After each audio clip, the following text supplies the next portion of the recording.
Statesman by Plato, translated by Benjamin Jowett. Persons of the dialogue: Theodorus, Socrates the Eleatic stranger, Socrates the younger. Dramatic date: 399 BCE. Socrates is 69 years old.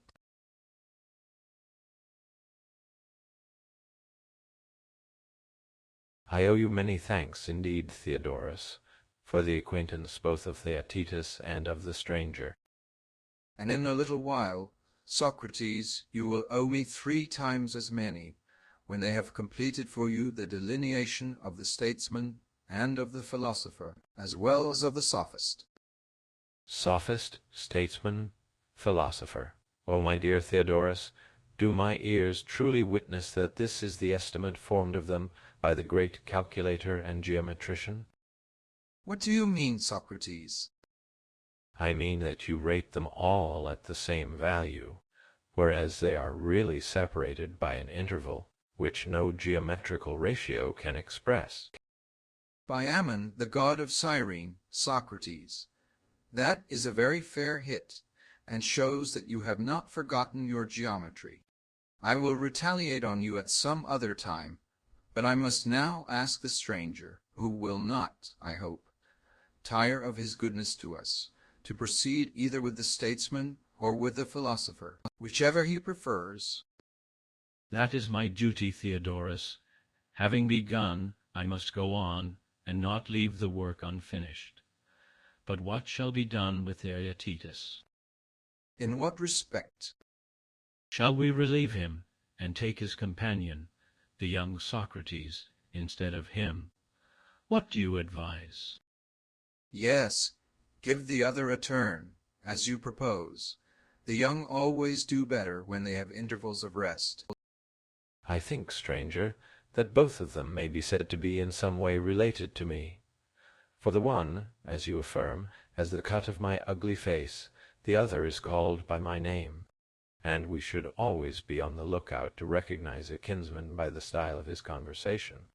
I myself was discoursing with Statesman yesterday, and I have just been listening to his answers. My namesake I have not yet examined, but I must. Another time will do for me. Today let him answer you. Very good. Young Socrates, do you hear what the elder Socrates is proposing? I do. And do you agree to his proposal? Certainly. As you do not object, still less can I. After the sophist, then, I think that the statesman naturally follows next in the order of inquiry, and pleased to say whether he, too, should be ranked among those who have science.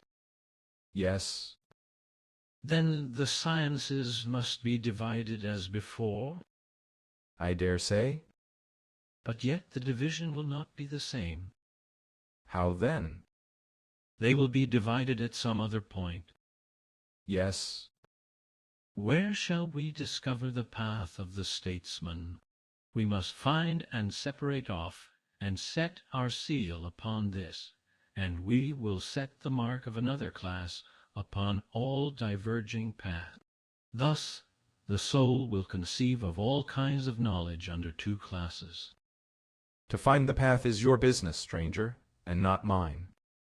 Yes, Socrates, but the discovery, when once made, must be yours as well as mine.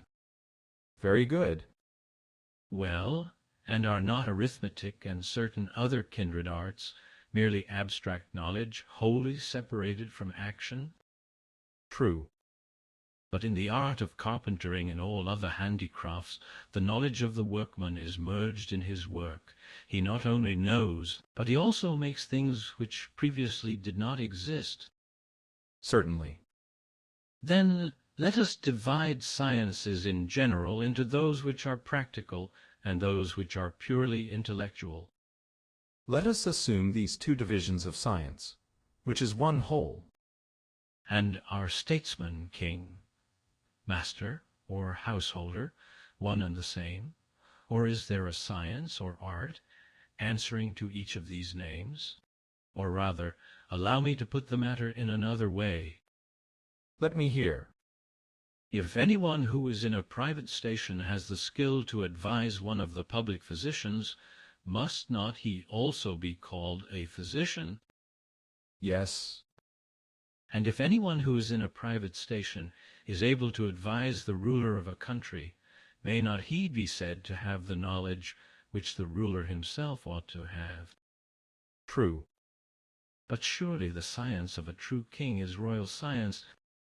Yes. And will not he who possesses this knowledge, whether he happens to be a ruler or a private man, when regarded only in reference to his art, be truly called royal? He certainly ought to be. And the householder and master are the same. Of course. Again, a large household may be compared to a small state. Will they differ at all, as far as government is concerned? They will not. Then, returning to the point which we were just now discussing, do we not clearly see that there is one science of all of them, and this science may be called either royal or political or economical? We will not quarrel with anyone about the name. Certainly not.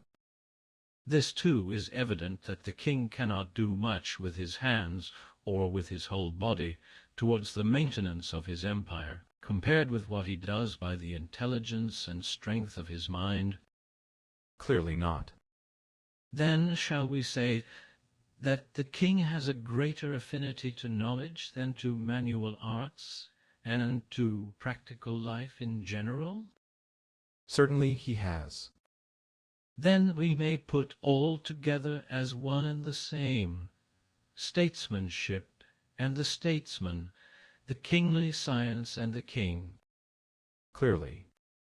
And now we shall only be proceeding in due order if we go on to divide the sphere of knowledge. Very good. Think whether you can find any joint or parting in knowledge. Tell me of what sort. Such as this.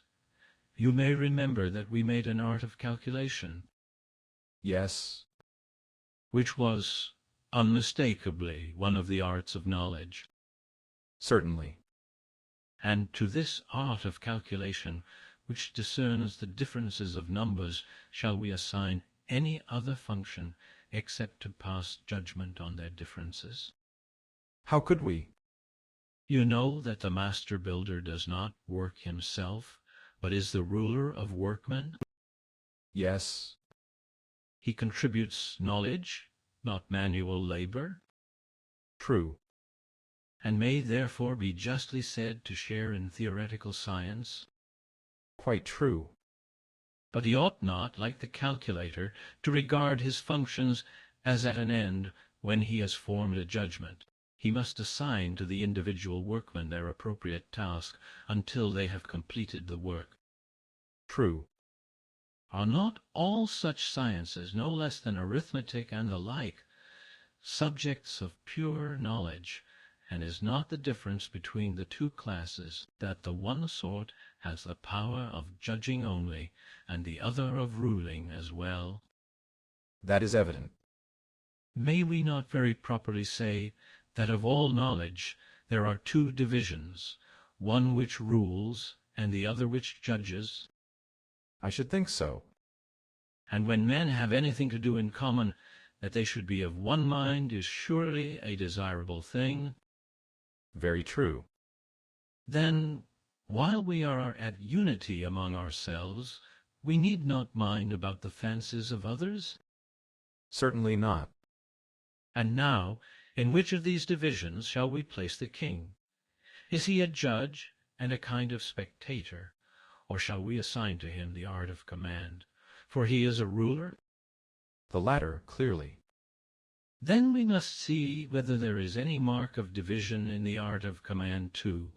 I am inclined to think that there is a distinction similar to that of manufacturer and retail dealer, which parts off the king from the herald. How is this? Why, does not the retailer receive and sell over again the productions of others which have been sold before? Certainly he does.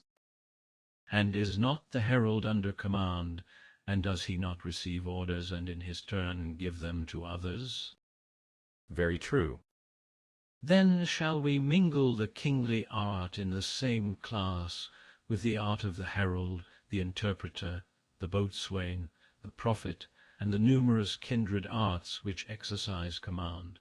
Or, as in the preceding comparison we spoke of manufacturers or sellers for themselves, and of retailers, seeing too that the class of supreme rulers or rulers for themselves is almost nameless, shall we make a word following the same analogy and refer kings to a supreme or ruling for self-science, leaving the rest to receive a name from someone else? For we are seeking the ruler, and our inquiry is not concerned with him who is not a ruler. Very good. Thus, a very fair distinction has been attained between the man who gives his own commands and him who gives another's. And now let us see if the supreme power allows of any further division. By all means. I think that it does, and please to assist me in making the division.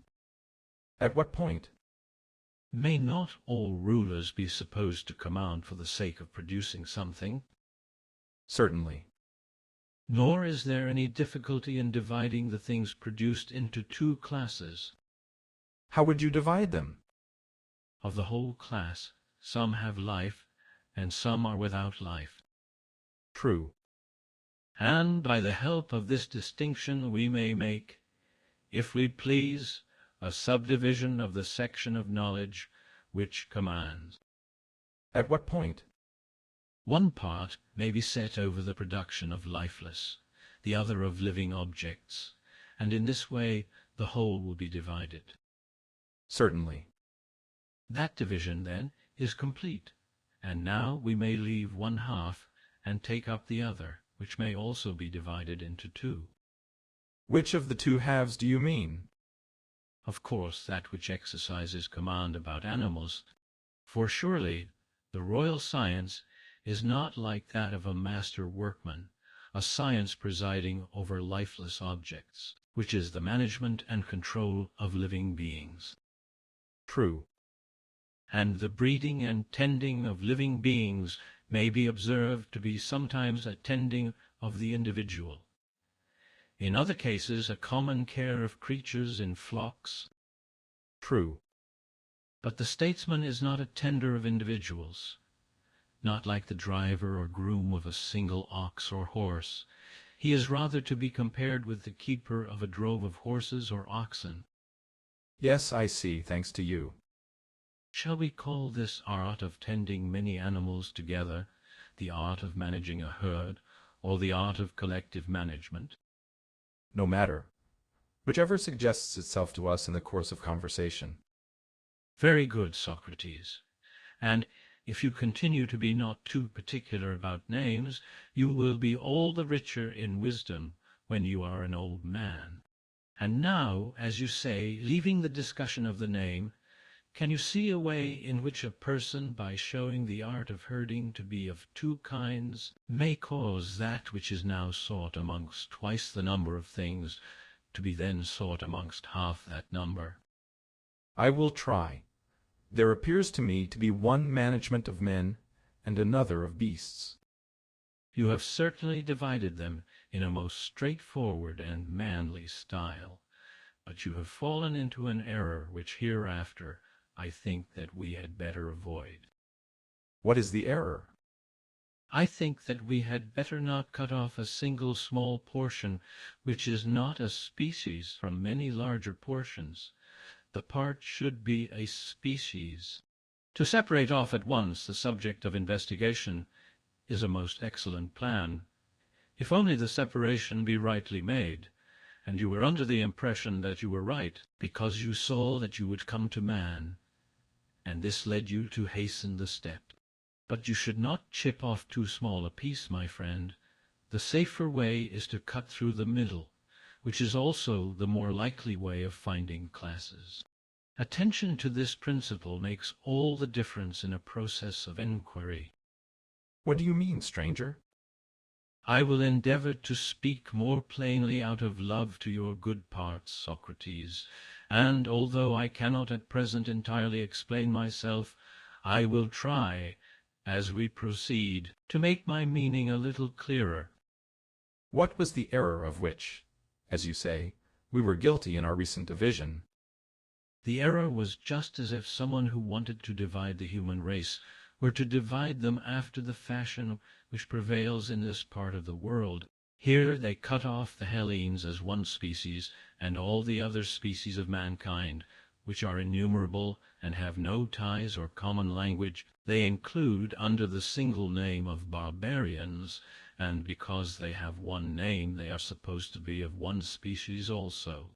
Or suppose that in dividing numbers you were to cut off 10,000 from all the rest, and make of it one species, comprehending the rest under another separate name. You might say that here too was a single class, because you had given it a single name, whereas you would make a much better and more equal and logical classification of numbers if you divided them into odd and even, or of the human species, if you divided them into male and female, and only separated off Lydians or Phrygians or any other tribe, and arrayed them against the rest of the world, when you could no longer make a division into parts which were also classes.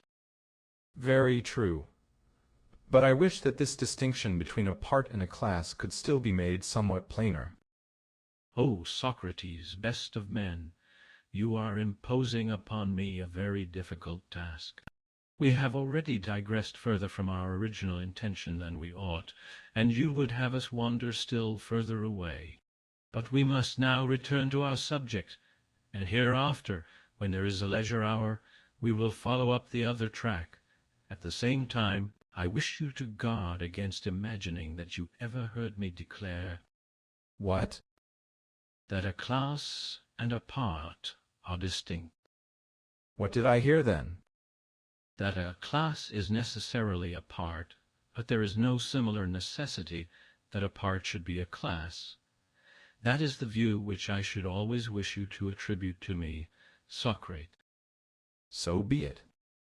There is another thing which I should like to know. What is it? The point at which we digressed, for, if I am not mistaken, the exact place was at the question where you would divide the management of herds. To this you appeared rather too ready to answer that there were two species of animals, man being one, and all brutes making up the other. True. I thought that in taking away a part, you imagined that the remainder formed a class, because you were able to call them by the common name of brutes. That again is true. Suppose now, O most courageous of dialecticians, that some wise and understanding creature, such as a crane is reputed to be, were, in imitation of you, to make a similar division, and set up cranes against all other animals to their own special glorification, at the same time jumbling together all the others, including man, under the appellation of brutes. Here would be the sort of error which we must try to avoid. How can we be safe? If we do not divide the whole class of animals, we shall be less likely to fall into that error. We had better not take the whole. Yes, there lay the source of error in our former division. How? You remember how that part of the art of knowledge which was concerned with command had to do with the rearing of living creatures. I mean, with animals in herds. Yes. In that case, there was already implied a division of all animals into tame and wild. Those whose nature can be tamed are called tame, and those which cannot be tamed are called wild. True. And the political science of which we are in search is and ever was concerned with tame animals, and is also confined to gregarious animals. Yes. But then we ought not to divide, as we did, taking the whole class at once. Neither let us be in too great haste to arrive quickly at the political science, for this mistake has already brought upon us the misfortune of which the proverb speaks. What misfortune? The misfortune of too much haste, which is too little speed. And all the better, stranger. We got what we deserved. Very well. Let us then begin again, and endeavor to divide the collective rearing of animals, for probably the completion of the argument will best show what you are so anxious to know. Tell me then. What? Have you ever heard, as you very likely may, for I do not suppose that you ever actually visited them, of the preserves of fishes in the Nile and in the ponds of the great king? Or you may have seen similar preserves in wells at home. Yes, to be sure. I have seen them, and I have often heard the others described. And you may have heard also, and may have been assured by report, although you have not travelled in those regions, of nurseries of geese and cranes in the plains of the Selly. Certainly. I asked you, because here is a new division of the management of herds, into the management of land and of water herds. There is. And do you agree that we ought to divide the collective rearing of herds into two corresponding parts, the one the rearing of water, and the other the rearing of land herds? Yes. There is surely no need to ask which of these two contains the royal art, for it is evident to everybody. Certainly. Anyone can divide the herds which feed on dry land. How would you divide them? I should distinguish between those which fly and those which walk. Most true. And where shall we look for the political animal? Might not an idiot, so to speak, know that he is a pedestrian? Certainly. The art of managing the walking animal has to be further divided, just as you might have an even number. Clearly. Let me note that here appear in view two ways to that part or class which the argument aims at reaching, the one a speedier way, which cuts off a small portion and leaves a large. The other agrees better with the principle which we were laying down, that as far as we can we should divide in the middle, but it is longer. We can take either of them, whichever we please. Cannot we have both ways? Together, what a thing to ask. But if you take them in turn, you clearly may. Then I should like to have them in turn. There will be no difficulty as we are near the end. If we had been at the beginning or in the middle, I should have demurred to your request. But now, in accordance with your desire, let us begin with the longer way. While we are fresh, we shall get on better. And now attend to the division. Let me hear. The tame, walking, herding animals are distributed by nature into two classes. Upon what principle? The one grows horns, and the other is without horns. Clearly. Suppose that you divide the science which manages pedestrian animals into two corresponding parts, and define them. For if you try to invent names for them, you will find the intricacy too great. How must I speak of them, then?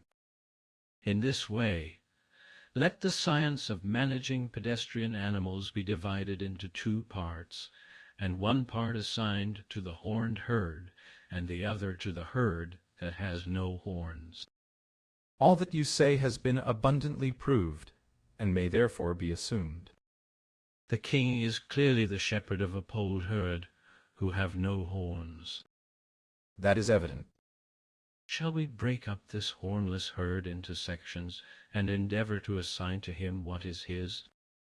By all means. Shall we distinguish them by their having or not having cloven feet, or by their mixing or not mixing the breed? You know what I mean? What? I mean that horses and asses naturally breed from one another. Yes. But the remainder of the hornless herd of tame animals will not mix the breed. Very true. And of which has the statesman charge? of the mixed or of the unmixed race? Clearly of the unmixed. I suppose that we must divide this again as before. We must. Every tame and herding animal has now been split up, with the exception of 2 species, for I hardly think that dogs should be reckoned among gregarious animals. Certainly not. But how shall we divide the 2 remaining species? There is a measure of difference which may be appropriately employed by you and TorToiSe-tts, who are students of geometry. What is that?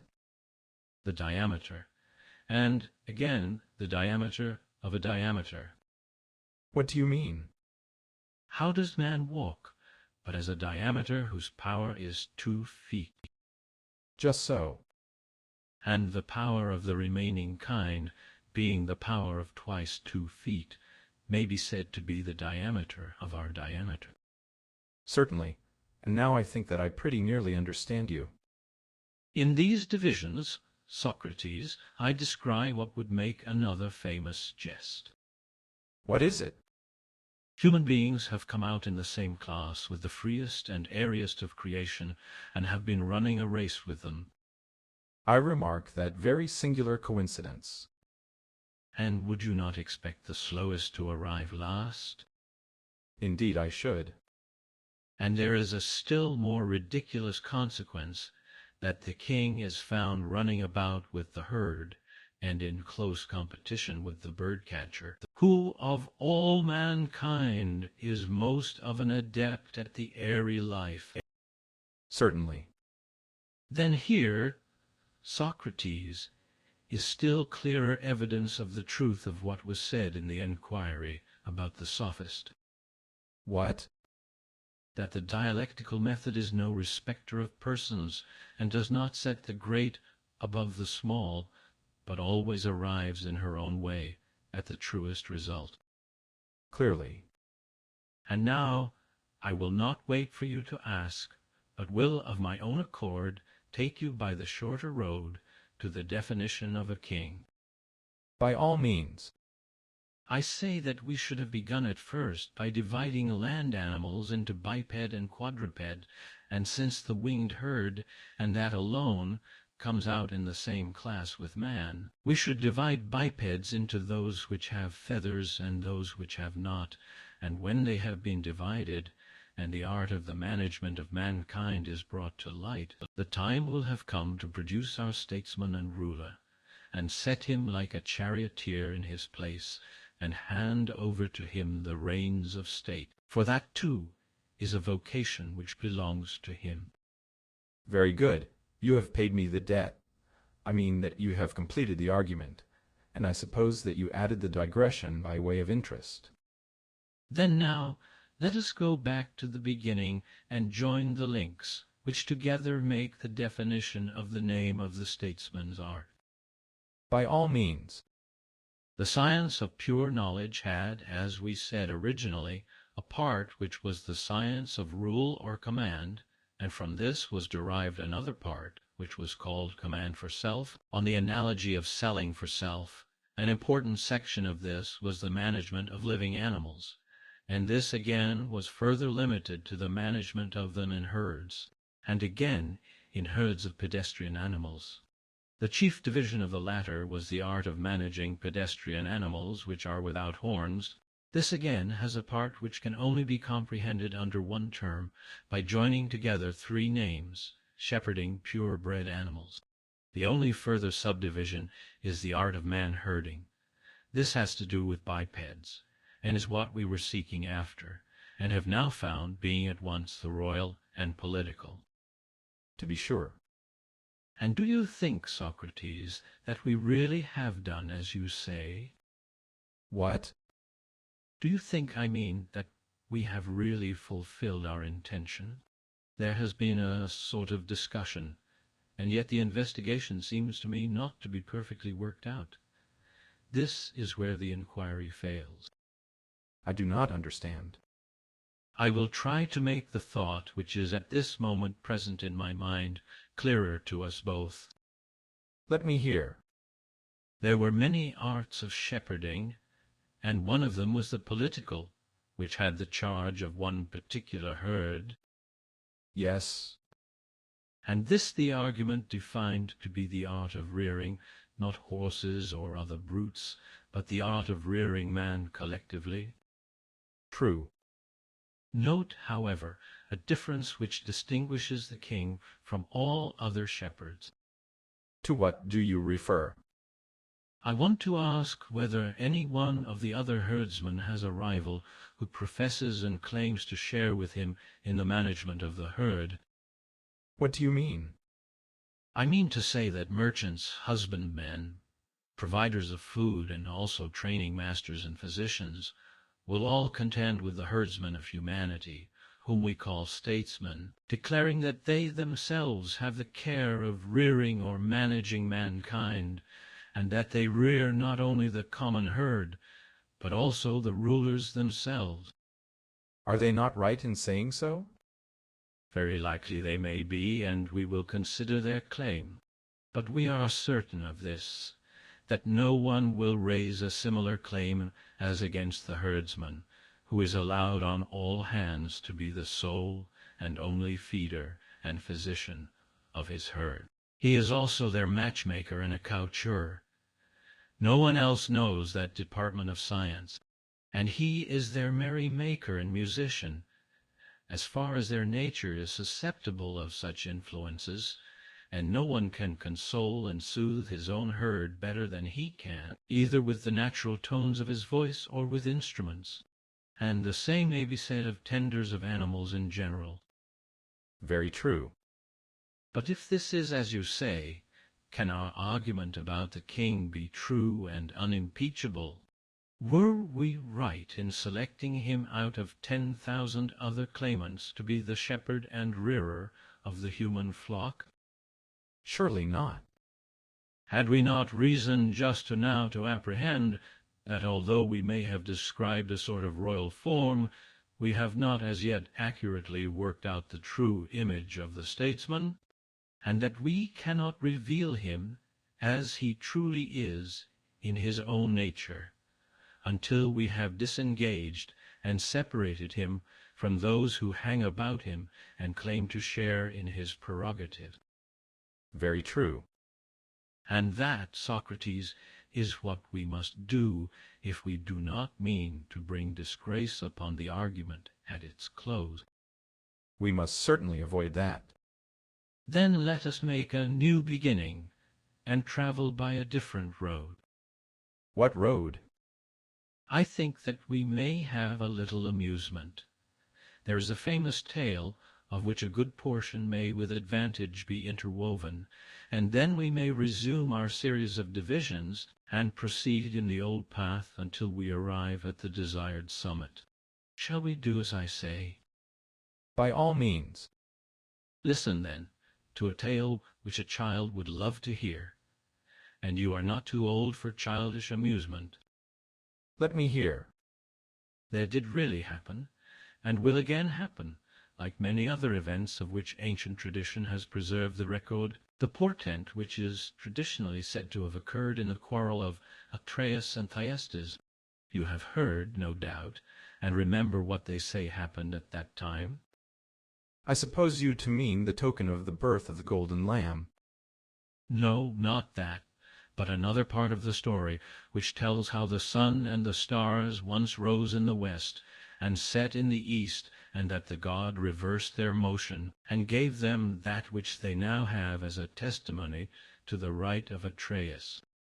Yes, there is that legend also. Again, we have been often told of the reign of Kronos. Yes, very often.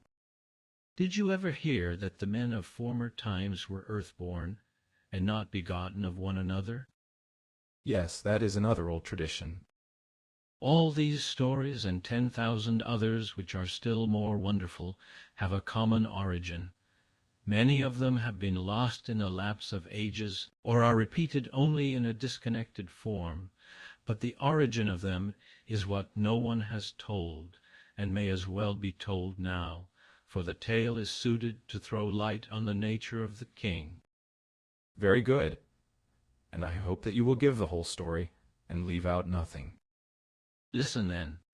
There is a time when God himself guides and helps to roll the world in its course, and there is a time, on the completion of a certain cycle, when he lets go, and the world being a living creature, and having originally received intelligence from its author and creator, turns about and by an inherent necessity revolves in the opposite direction. Why is that? Why, because only the most divine things of all remain ever unchanged and the same, and body is not included in this class. Heaven and the universe, as we have termed them, although they have been endowed by the Creator with many glories, partake of a bodily nature, and therefore cannot be entirely free from perturbation. But their motion is, as far as possible, single and in the same place, and of the same kind, and is therefore only subject to a reversal, which is the least alteration possible. For the Lord of all moving things is alone able to move of himself, and to think that he moves them at one time in one direction and at another time in another is blasphemy. Hence we must not say that the world is either self-moved always, or all made to go round by God in two opposite courses, or that two gods, having opposite purposes, make it move round. But as I have already said, and this is the only remaining alternative, the world is guided at one time by an external power which is divine, and receives fresh life and immortality from the renewing hand of the Creator, and again, when let go, moves spontaneously, being set free at such a time as to have, during infinite cycles of years, a reverse movement. This is due to its perfect balance, to its vast size, and to the fact that it turns on the smallest pivot. Your account of the world seems to be very reasonable indeed. Let us now reflect and try to gather from what has been said the nature of the phenomenon which we affirm to be the cause of all these wonders. It is this. What? The reversal which takes place from time to time of the motion of the universe. How is that the cause? Of all changes of the heavenly motions, we may consider this to be the greatest and most complete. I should imagine so. And it may be supposed to result in the greatest changes to the human beings who are the inhabitants of the world at the time. Such changes would naturally occur. And animals, as we know, survive with difficulty great and serious changes of many different kinds when they come upon them at once. Very true. Hence there necessarily occurs a great destruction of them, which extends also to the life of man. Few survivors of the race are left, and those who remain become the subjects of several novel and remarkable phenomena, and of one in particular which takes place at the time when the transition is made to the cycle opposite to that in which we are now living. What is it? The life of all animals first came to a standstill, and the mortal nature ceased to be or look older, and was then reversed and grew young and delicate. The white locks of the aged darkened again, and the cheeks of the bearded man became smooth and recovered their former bloom. The bodies of youths in their prime grew softer and smaller, continually by day and night, returning and becoming assimilated to the nature of a newly born child in mind as well as body. In the succeeding stage they wasted away and wholly disappeared, and the bodies of those who died by violence at that time quickly passed through the like changes, and in a few days were no more seen. Then how, stranger, were the animals created in those days? And in what way were they begotten of one another? It is evident, Socrates, that there was no such thing in the then order of nature as the procreation of animals from one another. The earth-born race, of which we hear in story, was the one which existed in those days. They rose again from the ground, and of this tradition, which is nowadays often unduly discredited, our ancestors, who were nearest in point of time to the end of the last period, and came into being at the beginning of this, are to us the heralds. And mark how consistent the sequel of the tale is. After the return of age to youth, follows the return of the dead, who are lying in the earth, to life. Simultaneously with the reversal of the world, the wheel of their generation has been turned back, and they are put together and rise and live in the opposite order, unless God has carried any of them away to some other lot. According to this tradition, they of necessity sprang from the earth, and have the name of earth-born, and so the above legend clings to them.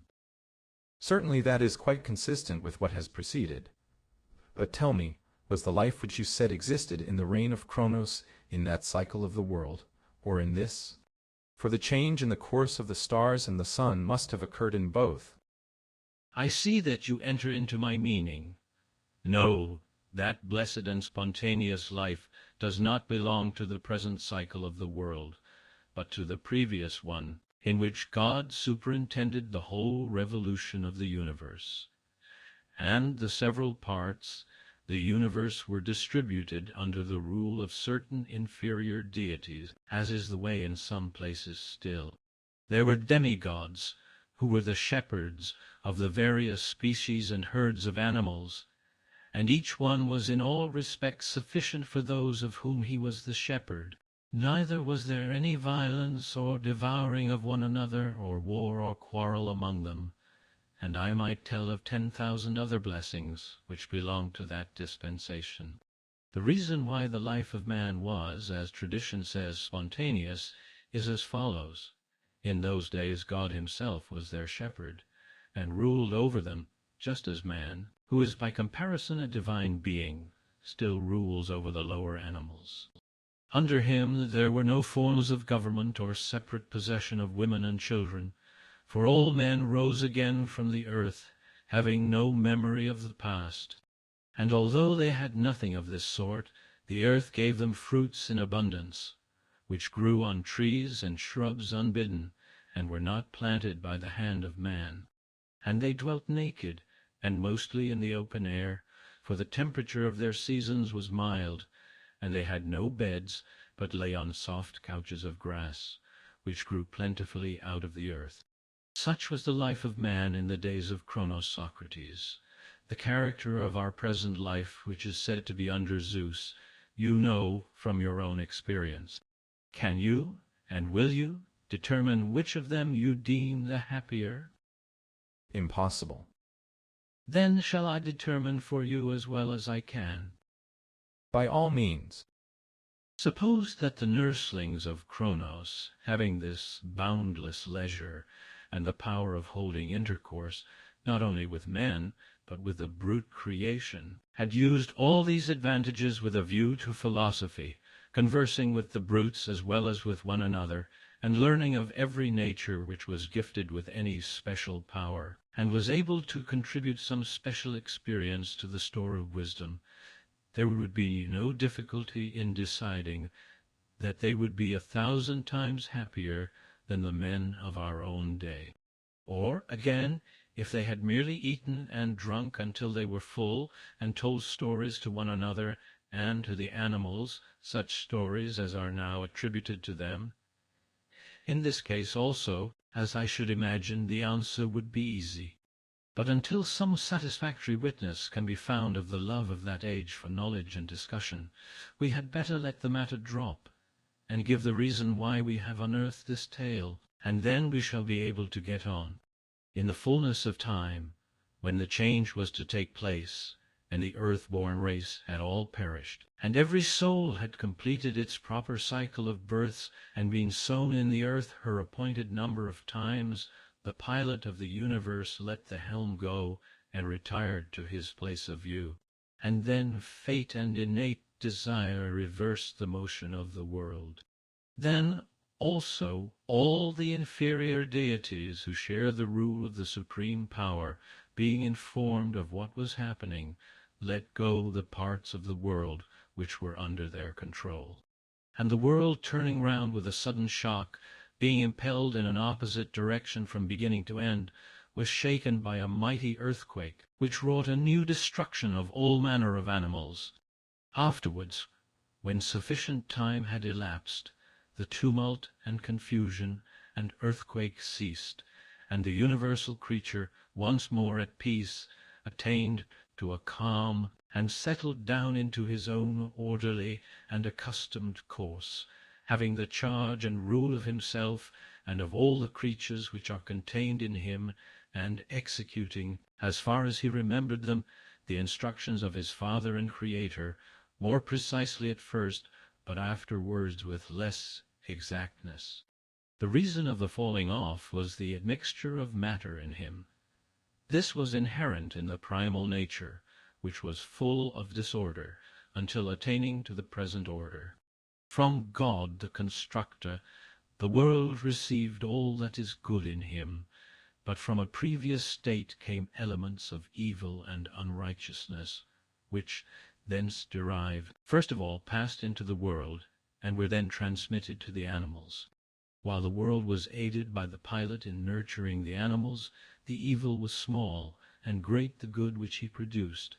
But after the separation, when the world was let go, at first all proceeded well enough.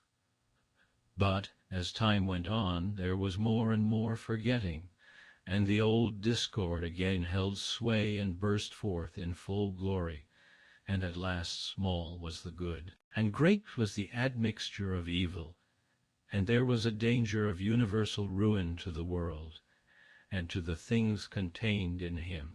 Wherefore God, the orderer of all, in his tender care, seeing that the world was in great straits, and fearing that all might be dissolved in the storm and disappear in infinite chaos, again seated himself at the helm, and bringing back the elements which had fallen into dissolution and disorder to the motion which had prevailed under his dispensation, he set them in order, and restored them, and made the world imperishable and immortal. And this is the whole tale, of which the first part will suffice to illustrate the nature of the king. For when the world turned towards the present cycle of generation, the age of man again stood still, and a change opposite to the previous one was the result. The small creatures which had almost disappeared grew in stature, and the newly born children of the earth became gray and died and sank into the earth again. All things changed, imitating and following the condition of the universe, and of necessity agreeing with that, in their mode of conception and generation and nurture. For no animal was any longer allowed to come into being in the earth through the agency of other creative beings. But as the world was ordained to be the lord of his own progress, in like manner the parts were ordained to grow and generate and give nourishment as far as they could of themselves, impelled by a similar movement. And so we have arrived at the real end of this discourse. For although there might be much to tell of the lower animals, and of the condition out of which they changed, and of the causes of the change, about men there is not much, and that little is more to the purpose. Deprived of the care of God, who had possessed and tended them, they were left helpless and defenseless, and were torn in pieces by the beasts, who were naturally fierce and had now grown wild. And in the first stages they were still without skill or resource. The food which once grew spontaneously had failed, and as yet they knew not how to procure it, because they had never felt the pressure of necessity. For all these reasons they were in a great strait. Wherefore also the gifts spoken of in the old tradition were imparted to man by the gods, together with so much teaching and education as was indispensable. Fire was given to them by Prometheus, the arts by Hephaestus and his fellow worker, Athene, seeds and plants by others. From these is derived all that has helped to frame human life, since the care of the gods, as I was saying, had now failed man, and they had to order their course of life for themselves, and were their own masters, just like the universal creature whom they imitate and follow, ever changing, as he changes, and ever living and growing, at one time in one manner, and at another time in another. Enough of the story, which may be of use in showing us how greatly we erred in the delineation of the king and the statesman in our previous discourse. What was this great error of which you speak? There were two. The first, a lesser one. The other was an error on a much larger and grander scale. What do you mean? I mean to say that when we were asked about a king and statesman of the present cycle and generation, we told of a shepherd of a human flock who belonged to the other cycle, and of one who was a god when he ought to have been a man, and this a great error. Again, we declared him to be the ruler of the entire state, without explaining how this was not the whole truth, nor very intelligible, but still it was true, and therefore the second error was not so great as the first. Very good. Before we can expect to have a perfect description of the statesman, we must define the nature of his office. Certainly. And the myth was introduced in order to show not only that all others are rivals of the true shepherd, who is the object of our search, but in order that we might have a clearer view of him who is alone worthy to receive this appellation, because he alone of shepherds and herdsmen, according to the image which we have employed, has the care of human beings. Very true. And I cannot help thinking, Socrates, that the form of the divine shepherd is even higher than that of a king, whereas the statesmen who are now on earth seem to be much more like their subjects in character, and much more nearly to partake of their breeding and education. Certainly. Still, they must be investigated all the same, to see whether, like the divine shepherd, they are above their subjects or on a level with them. Of course.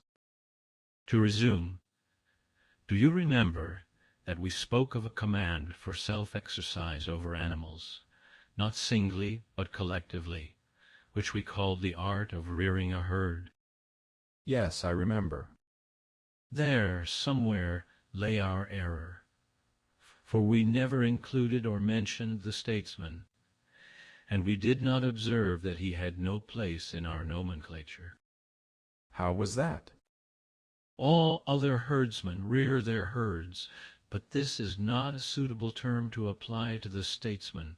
We should use a name which is common to them all. True, if there be such a name. Why is not care of herds applicable to all? For this implies no feeding or any special duty. If we say either tending the herds, or managing the herds, or having the care of them, the same word will include all, and then we may wrap up the statesman with the rest, as the argument seems to require. Quite right. But how shall we take the next step in the division? As before, we divided the art of rearing herds accordingly as they were land or water herds, winged and wingless, mixing or not mixing the breed, horned and hornless. So we may divide by these same differences the tending of herds, comprehending in our definition the kingship of today and the rule of Kronos. That is clear, but I still ask what is to follow. If the word had been managing herds instead of feeding or rearing them, no one would have argued that there was no care of men in the case of the politician, although it was justly contended that there was no human art of feeding them which was worthy of the name, or at least, if there were, many a man had a prior and greater right to share in such an art than any king. True. But no other art or science will have a prior or better right than the royal science to care for human society and to rule over men in general. Quite true. In the next place, Socrates, we must surely notice that a great error was committed at the end of our analysis. What was it? Why, supposing we were ever so sure that there is such an art as the art of rearing or feeding bipeds, there was no reason why we should call this the royal or political art, as though there were no more to be said. Certainly not. Our first duty, as we were saying, was to remodel the name, so as to have the notion of care rather than of feeding, and then to divide, for there may be still considerable division. How can they be made?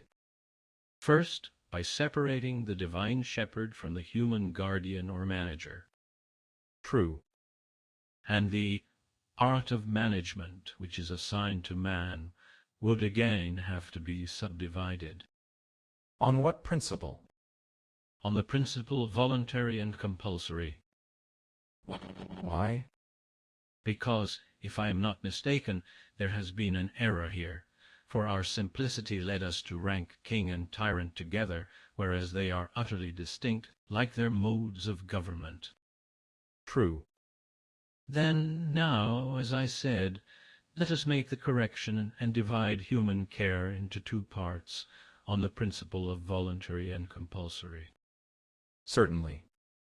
And if we call the management of violent rulers tyranny, and the voluntary management of herds of voluntary bipeds politics, may we not further assert that he who has this latter art of management is the true king and statesman? I think, stranger, that we have now completed the account of the statesman. Would that we had, Socrates, but I have to satisfy myself as well as you, and in my judgment the figure of the king is not yet perfected, like statuaries who, in their too great haste, having overdone the several parts of their work, lose time in cutting them down, so too we, partly out of haste, partly out of a magnanimous desire to expose our former error, and also because we imagine that a king required grand illustrations, have taken up a marvelous lump of fable, and have been obliged to use more than was necessary. This made us discourse at large, and nevertheless the story never came to an end, and our discussion might be compared to a picture of some living being which had been fairly drawn in outline, but had not yet attained the life and clearness which is given by the blending of colors. Now, to intelligent persons, a living being had better be delineated by language and discourse than by any painting or work of art, to the duller sort by works of art. Very true. But what is the imperfection which still remains? I wish that you would tell me. The higher ideas, my dear friend, can hardly be set forth, except through the medium of examples. Every man seems to know all things in a dreamy sort of way, and then again to wake up and to know nothing. What do you mean? I fear that I have been unfortunate in raising a question about our experience of knowledge. Why so? Why, because my example requires the assistance of another example. Proceed. You need not fear that I shall tire. I will proceed, finding, as I do, such a ready listener in you, when children are beginning to know their letters. What are you going to say? That they distinguish the several letters well enough in very short and easy syllables, and are able to tell them correctly. Certainly. Whereas in other syllables they do not recognize them, and think and speak falsely of them. Very true. Will not the best and easiest way of bringing them to a knowledge of what they do not as yet know be what?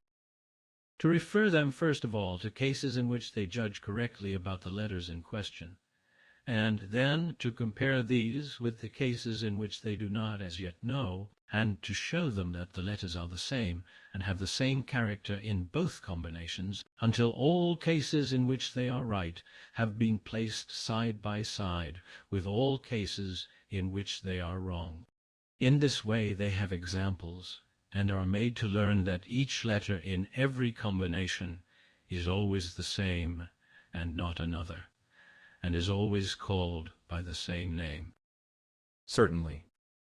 Are not examples formed in this manner? We take a thing and compare it with another distinct instance of the same thing, of which we have a right conception, and out of the comparison there arises one true notion, which includes both of them. Exactly. Can we wonder, then, that the soul has the same uncertainty about the alphabet of things, and sometimes, and in some cases, is firmly fixed by the truth in each particular, and then, again, in other cases is altogether at sea, having somehow or other a correct notion of combinations, but when the elements are transferred into the long and difficult language, syllables, of facts, is again ignorant of them. There is nothing wonderful in that. Could anyone, my friend, who began with false opinion, ever expect to arrive even at a small portion of truth and to attain wisdom? Hardly.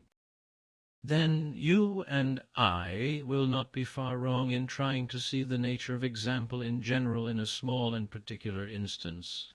Afterwards, from lesser things, we intend to pass to the royal class, which is the highest form of the same nature, and endeavor to discover by rules of art what the management of cities is, and then the dream will become a reality to us. Very true. Then, once more, let us resume the previous argument, and as there were innumerable rivals of the royal race who claimed to have the care of states, let us part them all off and leave him alone. And, as I was saying, a model or example of this process has first to be framed. Exactly. What model is there which is small, and yet has any analogy with the political occupation? Suppose, Socrates, that if we have no other example at hand, we choose weaving, or more precisely, weaving of wool. This will be quite enough, without taking the whole of weaving, to illustrate our meaning. Certainly. Why should we not apply to weaving the same processes of division and subdivision which we have already applied to other classes, going once more as rapidly as we can through all the steps until we come to that which is needed for our purpose? How do you mean? I shall reply by actually performing the process. Very good. All things which we make or acquire are either creative or preventive. Of the preventive class are antidotes, divine and human, and also defenses. And defenses are either military weapons or protections. And protections are veils, and also shields against heat and cold, and shields against heat and cold are shelters and coverings. And coverings are blankets and garments. And garments are some of them in one piece, and others of them are made in several parts. And of these latter some are stitched, others are fastened and not stitched. And of the not stitched some are made of the sinews of plants, and some of hair. And of these again some are cemented with water and earth, and others are fastened together by themselves. And these last defenses and coverings which are fastened together by themselves are called clothes, and the art which superintends them we may call, from the nature of the operation, the art of clothing, just as before the art of the statesman was derived from the state. And may we not say that the art of weaving, at least that largest portion of it which was concerned with the making of clothes, differs only in name from this art of clothing, in the same way that, in the previous case, the royal science differed from the political? Most true. In the next place, let us make the reflection that the art of weaving clothes, which an incompetent person might fancy to have been sufficiently described, has been separated off from several others which are of the same family, but not from the cooperative arts. And which are the kindred arts? I see that I have not taken you with me, so I think that we had better go backwards, starting from the end. We just now parted off from the weaving of clothes, the making of blankets, which differ from each other in that one is put under and the other is put around, and these are what I termed kindred arts. I understand. And we have subtracted the manufacture of all articles made of flax and cords, and all that we just now metaphorically termed the sinews of plants, and we have also separated off the process of felting and the putting together of materials by stitching and sewing, of which the most important part is the cobbler's art. Precisely. Then we separated off the currier's art, which prepared coverings in entire pieces, and the art of sheltering, and subtracted the various arts of making water-tight, which are employed in building, and in general in carpentering, and in other crafts, and all such arts as furnish impediments to thieving, and acts of violence, and are concerned with making the lids of boxes and the fixing of doors, being divisions of the art of joining. And we also cut off the manufacture of arms, which is a section of the great and manifold art of making defences. And we originally began by parting off the whole of the magic art, which is concerned with antidotes, and have left, as would appear, the very art of which we were in search, the art of protection against winter cold, which fabricates woolen defences, and has the name of weaving. Very true. Yes, my boy, but that is not all. For the first process to which the material is subjected is the opposite of weaving. How so? Weaving is a sort of uniting, Yes. but the first process is a separation of the clotted and matted fibers. What do you mean? I mean the work of the carder's art, for we cannot say that carding is weaving, or that the carder is a weaver. Certainly not. Again, if a person were to say that the art of making the warp and the woof was the art of weaving, he would say what was paradoxical and false. To be sure. Shall we say that the whole art of the fuller or of the mender has nothing to do with the care and treatment of clothes, or are we to regard all these as arts of weaving? Certainly not. And yet surely all these arts will maintain that they are concerned with the treatment and production of clothes. They will dispute the exclusive prerogative of weaving, and though assigning a larger sphere to that, will still reserve a considerable field for themselves. Very true. Besides these, there are the arts which make tools and instruments of weaving, and which will claim at least to be cooperative causes in every work of the weaver. Most true. Well then, suppose that we define weaving, or rather that part of it which has been selected by us to be the greatest and noblest of arts, which are concerned with woolen garments. Shall we be right? Is not the definition, although true, wanting in clearness and completeness? For do not all those other arts require to be first cleared away? True. Then the next thing will be to separate them, in order that the argument may proceed in a regular manner? By all means.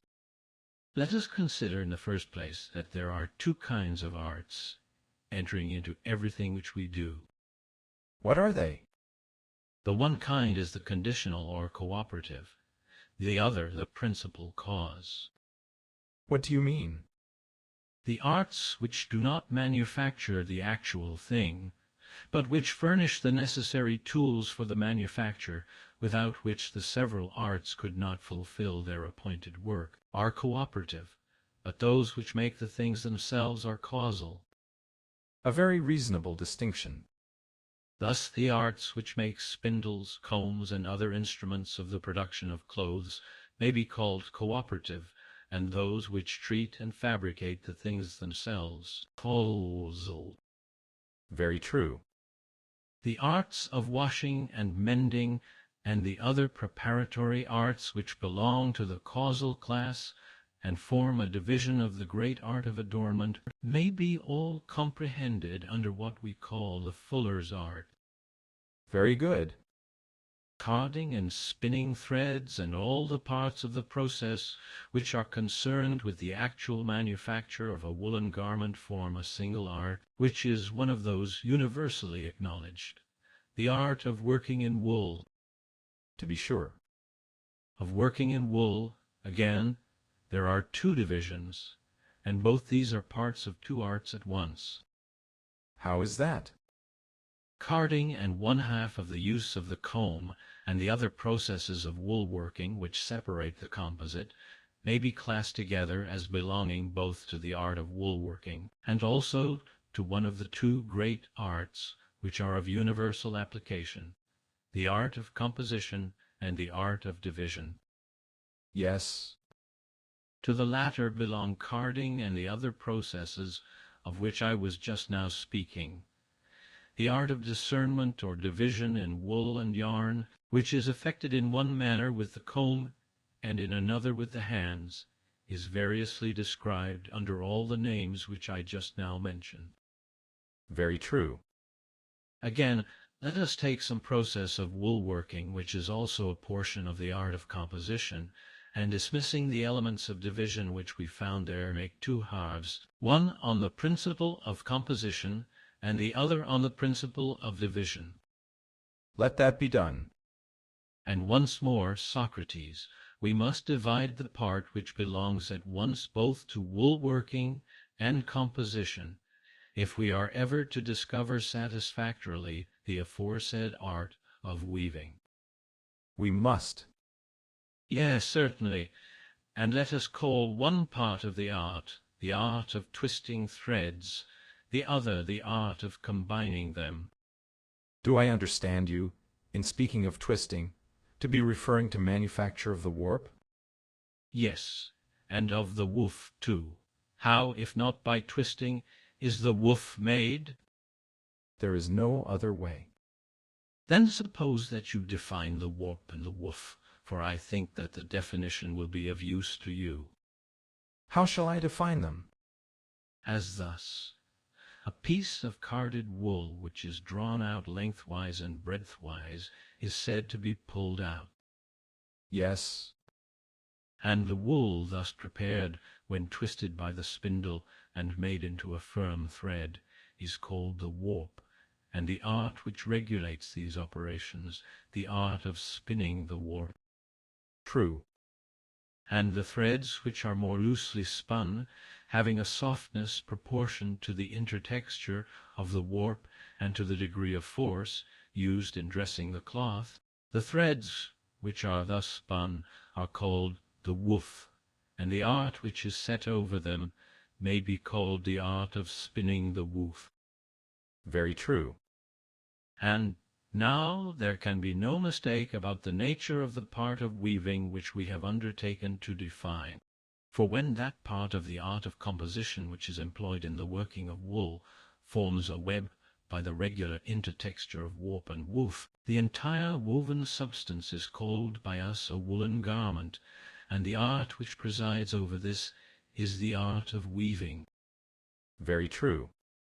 But why did we not say at once that weaving is the art of entwining warp and woof, instead of making a long and useless circuit? I thought, stranger, that there was nothing useless in what was said. Very likely, but you may not always think so, my sweet friend, and in case any feeling of dissatisfaction should hereafter arise in your mind, as it very well may, let me lay down a principle which will apply to arguments in general. Proceed. Let us begin by considering the whole nature of excess and defect, and then we shall have a rational ground on which we may praise or blame too much length or too much shortness in discussions of this kind. Let us do so. The points on which I think that we ought to dwell are the following. What?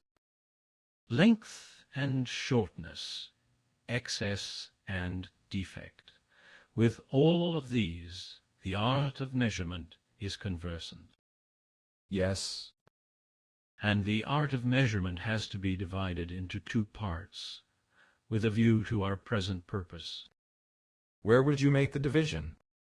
As thus: I would make two parts, one having regard to the relativity of greatness and smallness to each other, and there is another without which the existence of production would be impossible. What do you mean? Do you not think that it is only natural for the greater to be called greater with reference to the less alone, and the less with reference to the greater alone? Yes.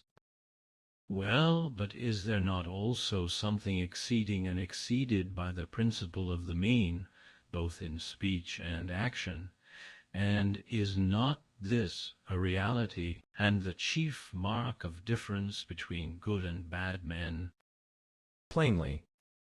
Then we must suppose that the great and small exist and are discerned in both these ways, and not, as we were saying before, only relatively to one another, but there must also be another comparison of them with the mean or ideal standard. Would you like to hear the reason why? Certainly. If we assume the greater to exist only in relation to the less, there will never be any comparison of either with the mean. True. And would not this doctrine be the ruin of all the arts and their creations? Would not the art of the statesman and the aforesaid art of weaving disappear? For all these arts are on the watch against excess and defect, not as unrealities, but as real evils, which occasion a difficulty in action. And the excellence or beauty of every work of art is due to this observance of measure. Certainly. But if the science of the statesman disappears, the search for the royal science will be impossible. Very true. Well then, as in the case of the sophist, we extorted the inference that not being had an existence, because here was the point at which the argument eluded our grasp, so in this we must endeavor to show that the greater and less are not only to be measured with one another, but also have to do with the production of the mean. For if this is not admitted, neither a statesman nor any other man of action can be an undisputed master of his science. Yes, we must certainly do again what we did then. But this, Socrates, is a greater work than the other, of which we only too well remember the length. I think, however, that we may fairly assume something of this sort. What? That we shall some day require this notion of a mean with a view to the demonstration of absolute truth. Meanwhile, the argument that the very existence of the arts must be held to depend on the possibility of measuring more or less, not only with one another, but also with a view to the attainment of the mean, seems to afford a grand support and satisfactory proof of the doctrine which we are maintaining. For if there are arts, there is a standard of measure, and if there is a standard of measure, there are arts. But if either is wanting, there is neither. True. And what is the next step? The next step clearly is to divide the art of measurement into two parts, as we have said already, and to place in the one part all the arts which measure number, length, depth, breadths, swiftness with their opposites, and to have another part in which they are measured with the mean, and the fit, and the opportune, and the due, and with all those words, in short, which denote a mean or standard removed from the extremes. Here are two vast divisions, embracing two very different spheres. There are many accomplished men, Socrates, who say, believing themselves to speak wisely, that the art of measurement is universal, and has to do with all things. And this means what we are now saying. For all things which come within the province of art do certainly in some sense partake of measure. But these persons, because they are not accustomed to distinguish classes according to real forms, jumble together two widely different things, relation to one another and to a standard, under the idea that they are the same, and also fall into the converse error of dividing other things not according to their real part. Whereas the right way is, if a man has first seen the unity of things, to go on with the enquiry, and not desist until he has found all the differences contained in it which form distinct classes. Nor again should he be able to rest contented with the manifold diversities which are seen in a multitude of things until he has comprehended all of them that have any affinity within the bounds of one similarity, and embraced them within the reality of a single kind.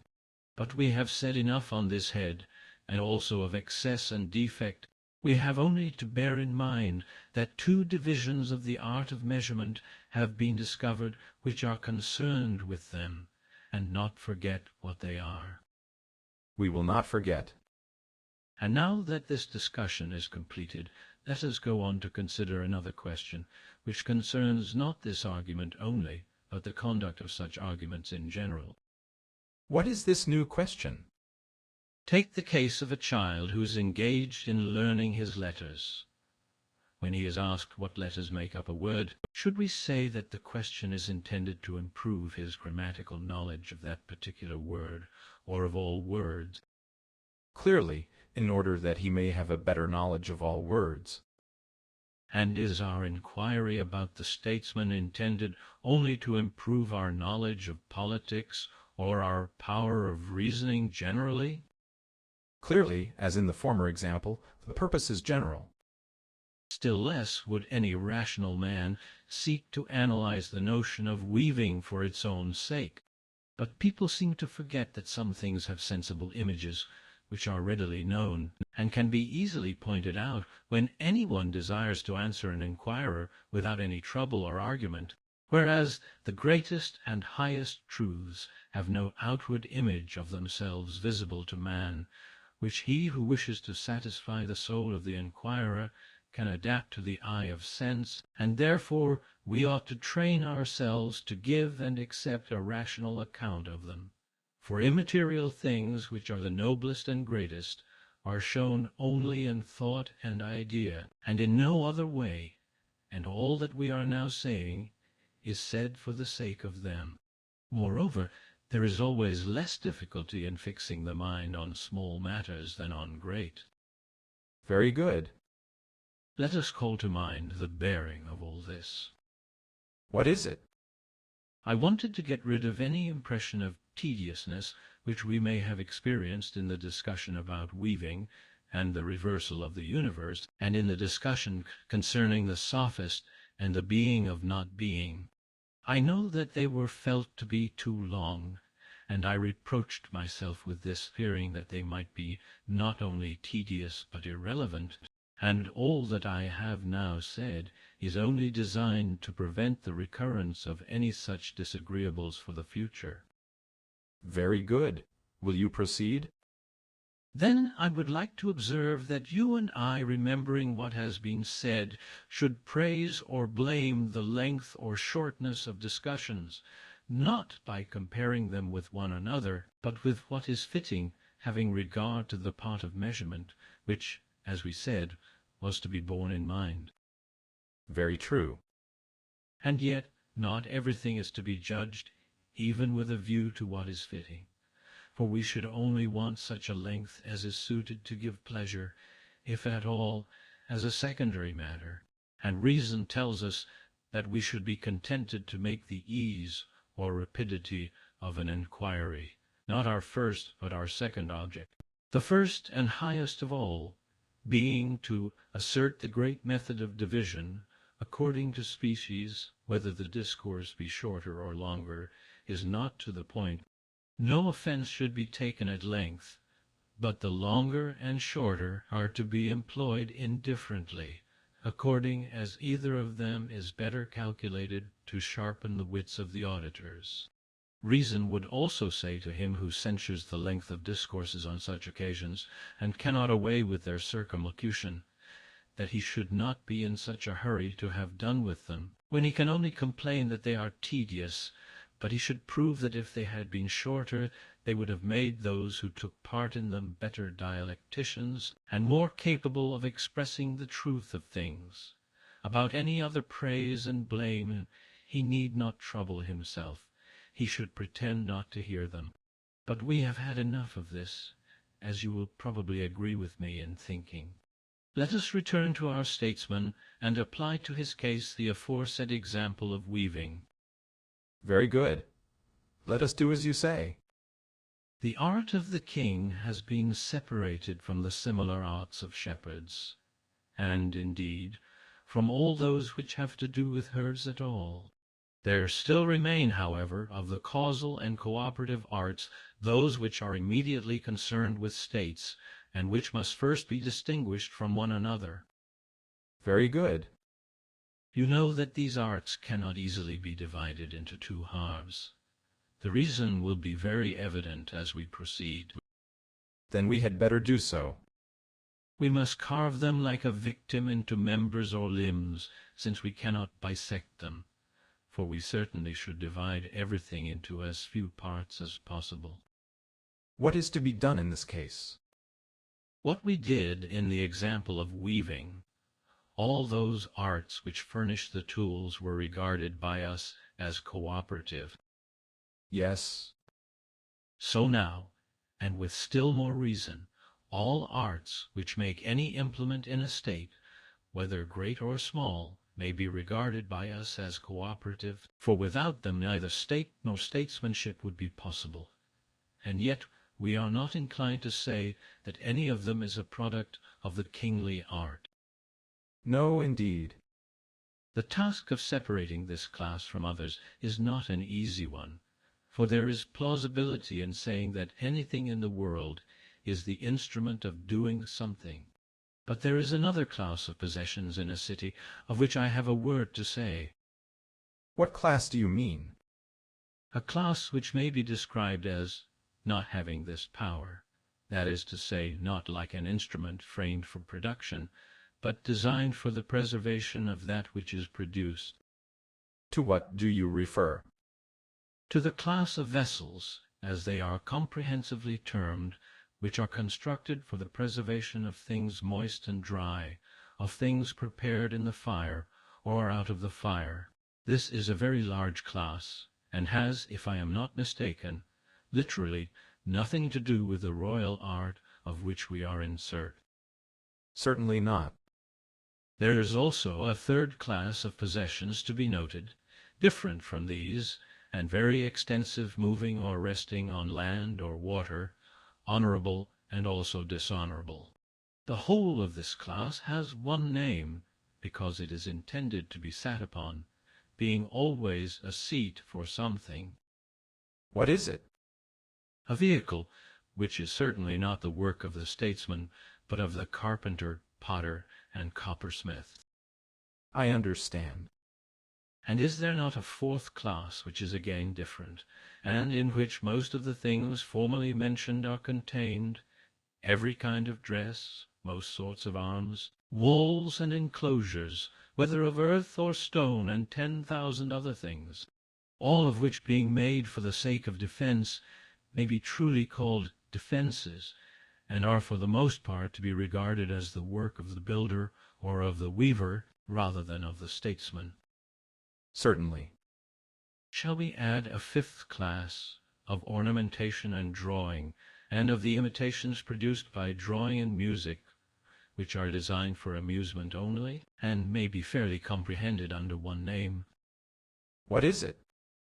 Plaything is the name. Certainly.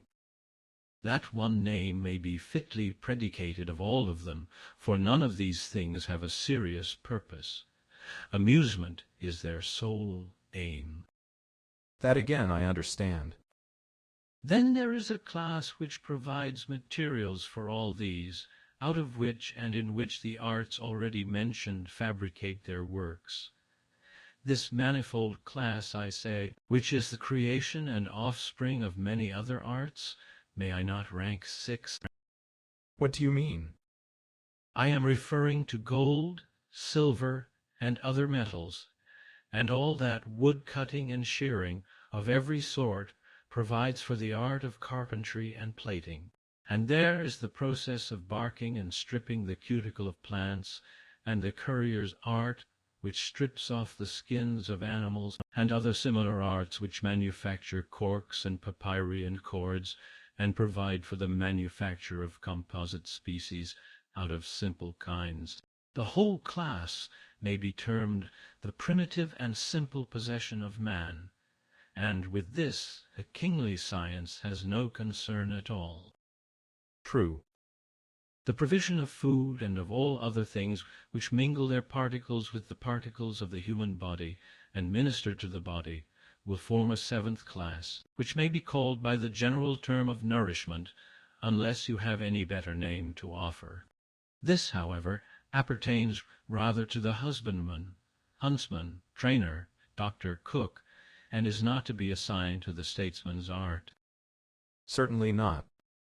These 7 classes include nearly every description of property, with the exception of tame animals. Consider. There was the original material, which ought to have been placed first.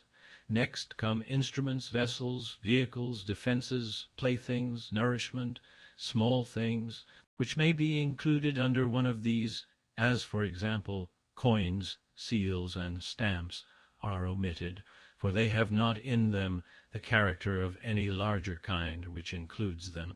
But some of them may, with a little forcing, be placed among ornaments, and others may be made to harmonize with the class of implement. The art of herding, which has been already divided into parts, would include all property in tame animals, except slaves. Very true.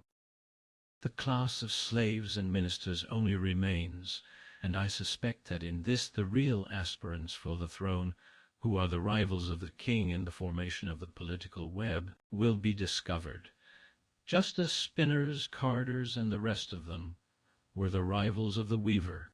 All the others, who were termed cooperators, have been got rid of among the occupations already mentioned, and separated from the royal and political science. I agree. Let us go a little nearer, in order that we may be more certain of the complexion of this remaining class. Let us do so. We shall find from our present point of view that the greatest servants are in a case and condition which is the reverse of what we anticipated. Who are they? Those who have been purchased and have so become possessions.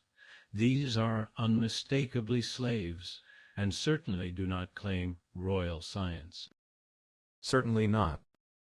Again, freemen who of their own accord become the servants of the other classes in a state, and who exchange and equalize the products of husbandry and the other arts, some sitting in the marketplace, others going from city to city by land or sea, and giving money in exchange for money or for other productions, the money changer, the merchant, the ship owner, the retailer, will not put in any claim to statecraft or politics?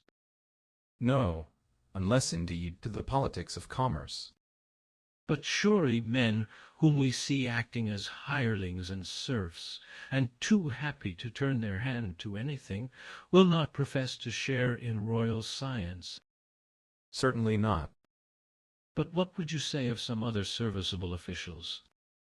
Who are they, and what services do they perform? There are heralds, and scribes perfected by practice, and divers others who have great skill in various sorts of business connected with the government of states. What shall we call them? They are the officials, and servants of the rulers, as you just now called them, but not themselves rulers. There may be something strange in any servant pretending to be a ruler, and yet I do not think that I could have been dreaming when I imagined that the principal claimants to political science would be found somewhere in this neighborhood. Very true. Well, let us draw nearer, and try the claims of some who have not yet been tested. In the first place, there are diviners, who have a portion of servile or ministerial science, and are thought to be the interpreters of the gods to men. True. There is also the priestly class who, as the law declares, know how to give the gods gifts from men in the form of sacrifices which are acceptable to them, and to ask on our behalf blessings in return from them. Now both these are branches of the servile or ministerial art. Yes, clearly. And here I think that we seem to be getting on the right track, for the priest and the diviner are swollen with pride and prerogative, and they create an awful impression of themselves by the magnitude of their enterprises. In Egypt, the king himself is not allowed to reign unless he have priestly powers, and if he should be of another class, and has thrust himself in, he must get enrolled in the priesthood. In many parts of Hellas, the duty of offering the most solemn propitiatory sacrifices is assigned to the highest magistracies, and here at Athens, the most solemn and national of the ancient sacrifices are supposed to be celebrated by him who has been chosen by lot to be the king Archon. Precisely. But who are these other kings and priests elected by lot, who now come into view, followed by their retainers and a vast throng, as the former class disappears and the scene changes? Whom can you mean? They are a strange crew. Why strange? A minute ago I thought that they were animals of every tribe, for many of them are like lions and centaurs, and many more like satyrs and such weak and shifty creatures, protean shapes quickly changing into one another's forms and natures. And now, Socrates, I begin to see who they are. Who are they? You seem to be gazing on some strange vision. Yes, everyone looks strange when you do not know him, and just now I myself fell into this mistake. At first sight, coming suddenly upon him, I did not recognize the politician and his troop. Who is he? The chief of sophists and most accomplished of wizards, who must at any cost be separated from the true king or statesman, if we are ever to see daylight in the present enquiry. That is a hope not likely to be renounced. Never, if I can help it. And first let me ask you a question. What? Is not monarchy a recognized form of government? Yes. And after monarchy, next in order comes the government of the few? Of course. Is not the third form of government the rule of the multitude, which is called by the name of democracy? Certainly. And do not these three expand in a manner into five, producing out of themselves two other names? What are they? There is a criterion of voluntary and involuntary, poverty and riches, law and the absence of law, which men nowadays apply to them. The two first they subdivide accordingly, and ascribe to monarchy two forms and two corresponding names, royalty and tyranny. Very true. And the government of the few they distinguish by the names of aristocracy and oligarchy. Certainly. Democracy alone, whether rigidly observing the laws or not, and whether the multitude rule over the men of property, with their consent or against their consent, always in ordinary language has the same name. True. But do you suppose that any form of government which is defined by these characteristics of the one, the few or the many, of poverty or wealth, of voluntary or compulsory submission, of written law or the absence of law, can be a right one? Why not? Reflect, and follow me. In what direction? Shall we abide by what we said at first, or shall we retract our words? To what do you refer? If I am not mistaken, we said that royal power was a science. Yes. And a science of a peculiar kind, which was selected out of the rest, as having a character which is at once judicial and authoritative. Yes. And there was one kind of authority over lifeless things, and another other living animals, and so we proceeded in the division step by step up to this point, not losing the idea of science, but unable as yet to determine the nature of the particular science. True. Hence we are led to observe that the distinguishing principle of the state cannot be the few or many, the voluntary or involuntary, poverty or riches, but some notion of science must enter into it if we are to be consistent with what has preceded. And we must be consistent. Well, then, in which of these various forms of states may the science of government, which is among the greatest of all sciences, and most difficult to acquire, be supposed to reside? That we must discover, and then we shall see who are the false politicians who pretend to be politicians but are not, although they persuade many, and shall separate them from the wise king. That, as the argument has already intimated, will be our duty. Do you think that the multitude in a state can attain political science? Impossible. But perhaps in a city of 1,000 men there would be 100, or say 50, who could. In that case, political science would certainly be the easiest of all sciences. There could not be found in a city of that number as many really first-rate draft players, if judged by the standard of the rest of Hellas, and there would certainly not be as many kings. For kings we may truly call those who possess royal science, whether they rule or not, as was shown in the previous argument. Thank you for reminding me. And the consequence is that any true form of government can only be supposed to be the government of one, two, or, at any rate, of a few. Certainly. And these, whether they rule with the will or against the will of their subjects, with written laws or without written laws, and whether they are poor or rich, and whatever be the nature of their rule, must be supposed, according to our present view, to rule on some scientific principle, just as the physician, whether he cures us against our will or with our will, and whatever be his mode of treatment, incision, burning, or the infliction of some other pain, whether he practices out of a book or not out of a book, and whether he be rich or poor, whether he purges or reduces in some other way, or even fattens his patients, is a physician all the same, so long as he exercises authority over them according to rules of art, if he only does them good and heals and saves them. And this we lay down to be the only proper test of the art of medicine, or of any other art of command. Quite true.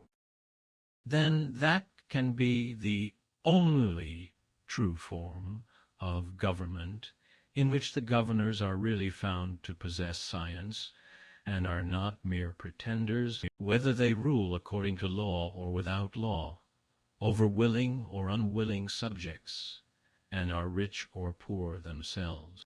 None of these things can with any propriety be included in the notion of the ruler. True. And whether with a view to the public good they purge the state by killing some, or exiling some, whether they reduce the size of the body corporate by sending out from the hive swarms of citizens, or by introducing persons from without, increase it, while they act according to the rules of wisdom and justice, and use their power with a view to the general security and improvement, the city over which they rule, and which has these characteristics, may be described as the only true state. All other governments are not genuine or real, but only imitations of this, and some of them are better and some of them are worse. The better are said to be well governed, but they are mere imitations like the others. I agree, stranger, in the greater part of what you say, but as to their ruling without laws, the expression has a harsh sound. You have been too quick for me, Socrates. I was just going to ask you whether you objected to any of my statements. And now I see that we shall have to consider this notion of there being good government without laws. Certainly. There can be no doubt that legislation is in a manner the business of a king, and yet the best thing of all is not that the law should rule, but that a man should rule, supposing him to have wisdom and royal power.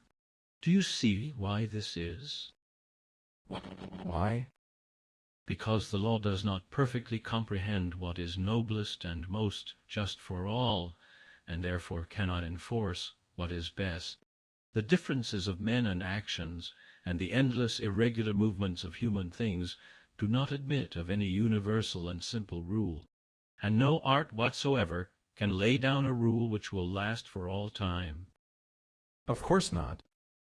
But the law is always striving to make one, like an obstinate and ignorant tyrant who will not allow anything to be done contrary to his appointment, or any question to be asked, not even in sudden changes of circumstances when something happens to be better than what he commanded for someone. Certainly, the law treats us all precisely in the manner which you describe. A perfectly simple principle can never be applied to a state of things which is the reverse of simple. True. Then, if the law is not the perfection of right, why are we compelled to make laws at all? The reason of this has next to be investigated. Certainly. Let me ask whether you have not meetings for gymnastic contests in your city, such as there are in other cities, at which men compete in running, wrestling, and the like? Yes, they are very common among us. And what are the rules which are enforced on their pupils by professional trainers or by others having similar authority? Can you remember? To what do you refer? The training masters do not issue minute rules for individuals, or give every individual what is exactly suited to his constitution. They think that they ought to go more roughly to work, and to prescribe generally the regimen which will benefit the majority. Very true. And therefore they assign equal amounts of exercise to them all. They send them forth together, and let them rest together from their running, wrestling, or whatever the form of bodily exercise may be. True. And now observe that the legislator, who has to preside over the herd and to enforce justice in their dealings with one another, will not be able, in enacting for the general good, to provide exactly what is suitable for each particular case. He cannot be expected to do so. He will lay down laws in a general form for the majority, roughly meeting the cases of individuals, and some of them he will deliver in writing, and others will be unwritten. And these last will be traditional customs of the country. He will be right. Yes, quite right, for how can he sit at every man's side all through his life, prescribing for him the exact particulars of his duty? Who, Socrates, would be equal to such a task? No one who really had the royal science, if he had been able to do this, would have imposed upon himself the restriction of a written law. So I should infer from what has now been said. Or rather, my good friend, from what is going to be said. And what is that? Let us put to ourselves the case of a physician or trainer who is about to go into a far country, and is expecting to be a long time away from his patients. Thinking that his instructions will not be remembered unless they are written down, he will leave notes of them for the use of his pupils or patients. True. But what would you say if he came back sooner than he had intended, and, owing to an unexpected change of the winds or other celestial influences, something else happened to be better for them? Would he not venture to suggest this new remedy, although not contemplated in his former prescription? Would he persist in observing the original law, neither himself giving any new commandments, nor the patient daring to do otherwise than was prescribed, under the idea that this course only was healthy and medicinal, all others noxious and heterodox? Viewed in the light of science and true art, would not all such enactments be utterly ridiculous? Utterly.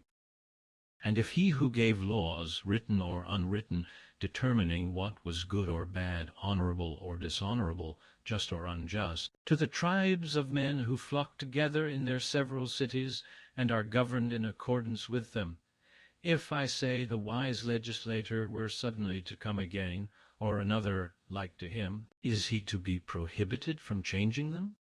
Would not this prohibition be in reality quite as ridiculous as the other? Certainly. Do you know a plausible saying of the common people which is in point? I do not recall what you mean at the moment.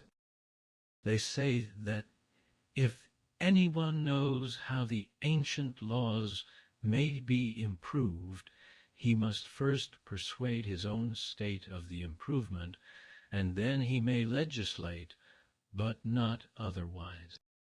And are they not right? I dare say. But supposing that he does use some gentle violence for their good, what is this violence to be called? Or rather, before you answer, let me ask the same question in reference to our previous instances. What do you mean? Suppose that a skilful physician has a patient, of whatever sex or age, whom he compels against his will to do something for his good, which is contrary to the written rules. What is this compulsion to be called? Would you ever dream of calling it a violation of the art, or a breach of the laws of health?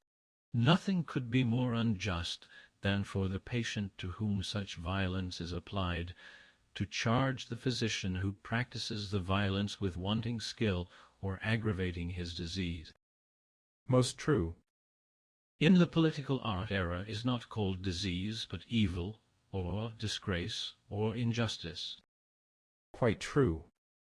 And when the citizen, contrary to law and custom, is compelled to do what is juster and better and nobler than he did before, the last and most absurd thing which he could say about such violence is that he has incurred disgrace or evil or injustice at the hands of those who compelled him. Very true. And shall we say that the violence, if exercised by a rich man, is just, and if by a poor man, unjust? May not any man, rich or poor, with or without laws, with the will of the citizens or against the will of the citizens, do what is for their interest? Is not this the true principle of government, according to which the wise and good man will order the affairs of his subjects? As the pilot, by watching continually over the interests of the ship and of the crew, not by laying down rules, but by making his art a law, preserves the lives of his fellow sailors, even so, and in the self-same way, may there not be a true form of polity created by those who are able to govern in a similar spirit, and who show a strength of art which is superior to the law? Nor can wise rulers ever err while they, observing the one great rule of distributing justice to the citizens with intelligence and skill, are able to preserve them, and, as far as may be, to make them better from being worse. No one can deny what has been now said. Neither, if you consider, can anyone deny the other statement. What was it? We said that no great number of persons, whoever they may be, can attain political knowledge or order a state wisely, but that the true government is to be found in a small body, or in an individual, and that other states are but imitations of this, as we said a little while ago, some for the better and some for the worse. What do you mean? I cannot have understood your previous remark about imitations.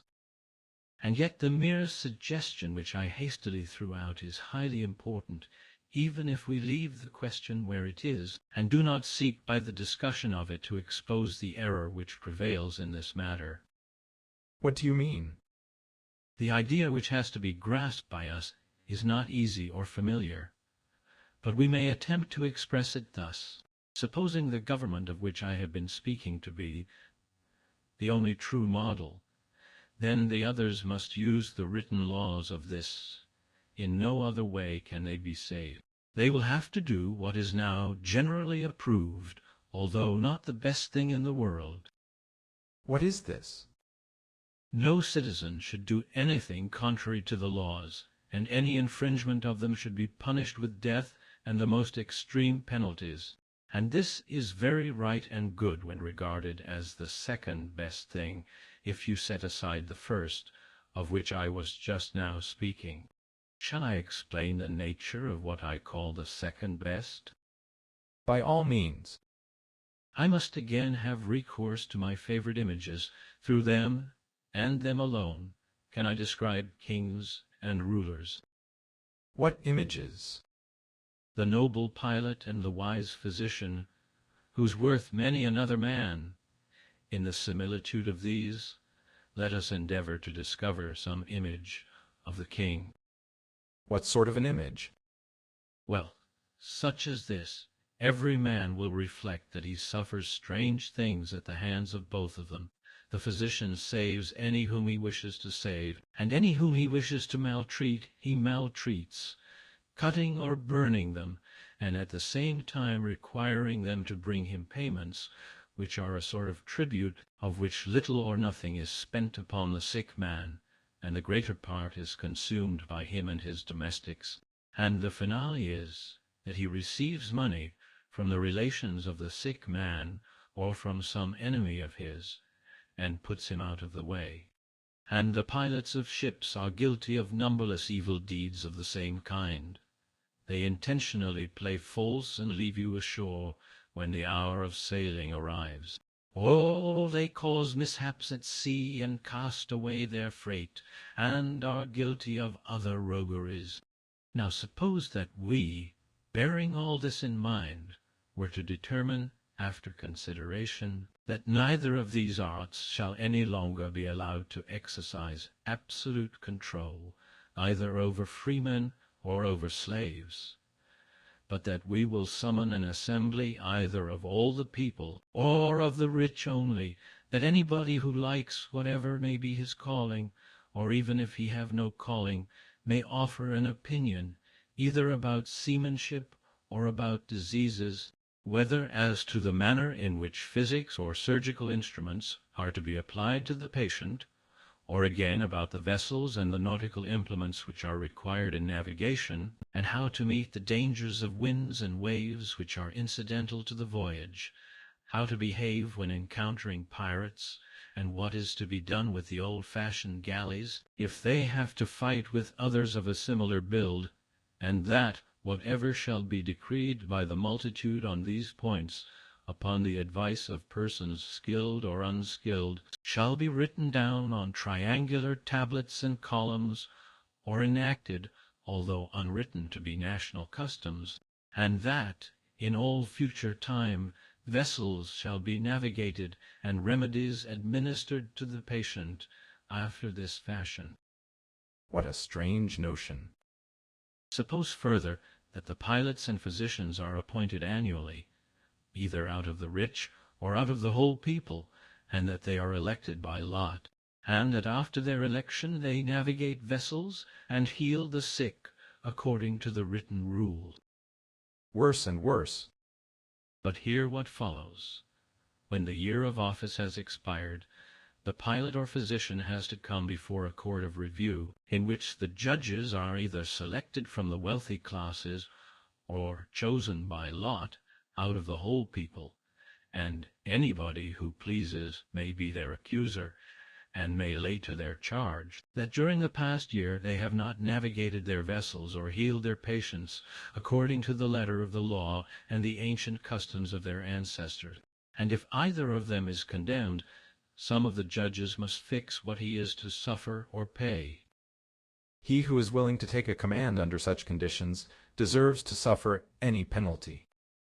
Yet once more we shall have to enact that if anyone is detected inquiring into piloting and navigation, or into health and the true nature of medicine, or about the winds, or other conditions of the atmosphere, contrary to the written rules, and has any ingenious notions about such matters, he is not to be called a pilot or physician, but a cloudy prating sophist.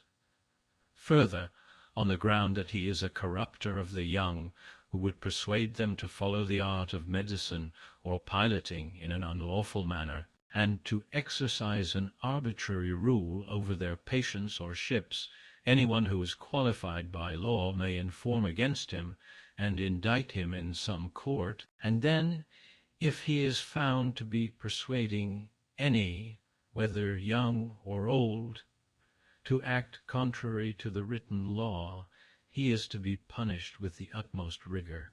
For no one should presume to be wiser than the laws. And as touching healing and health and piloting and navigation, the nature of them is known to all, for anybody may learn the written laws and the national custom. If such were the mode of procedure, Socrates, about these sciences and about generalship, and any branch of hunting, or about painting, or imitation in general, or carpentry, or any sort of handicraft, or husbandry, or planting, or if we were to see an art of rearing horses, or tending herds, or divination, or any ministerial service, or draught-playing, or any science conversant with number, whether simple, or square, or cube, or comprising motion. I say, if all these things were done in this way, according to written regulations, and not according to art, what would be the result? All the arts would utterly perish, and could never be recovered, because enquiry would be unlawful. And human life, which is bad enough already, would then become utterly unendurable. But what, if while compelling all these operations to be regulated by written law, we were to appoint as the guardian of the laws someone elected by a show of hands, or by lot, and he caring nothing about the laws, were to act contrary to them from motives of interest or favor, and without knowledge? Would not this be a still worse evil than the former? Very true. To go against the laws, which are based upon long experience, and the wisdom of counselors who have graciously recommended them and persuaded the multitude to pass them, would be a far greater and more ruinous error than any adherence to written law. Certainly. Therefore, as there is a danger of this, the next best thing in legislating is not to allow either the individual or the multitude to break the law in any respect whatever. True. The laws would be copies of the true particulars of action as far as they admit of being written down from the lips of those who have knowledge. Certainly they would. And, as we were saying, he who has knowledge and is a true statesman will do many things within his own sphere of action by his art without regard to the laws, when he is of opinion that something other than that which he has written down and enjoined to be observed during his absence would be better. Yes, we said so. And any individual or any number of men, having fixed laws, in acting contrary to them with a view to something better, would only be acting, as far as they are able, like the true statesman? Certainly. If they had no knowledge of what they were doing, they would imitate the truth, and they would always imitate ill. But if they had knowledge, the imitation would be the perfect truth, and an imitation no longer. Quite true. And the principle that no great number of men are able to acquire a knowledge of any art has been already admitted by us. Yes, it has. Then the royal or political art, if there be such an art, will never be attained either by the wealthy or by the other mob. Impossible. Then the nearest approach which these lower forms of government can ever make to the true government of the one scientific ruler is to do nothing contrary to their own written laws and national customs. Very good.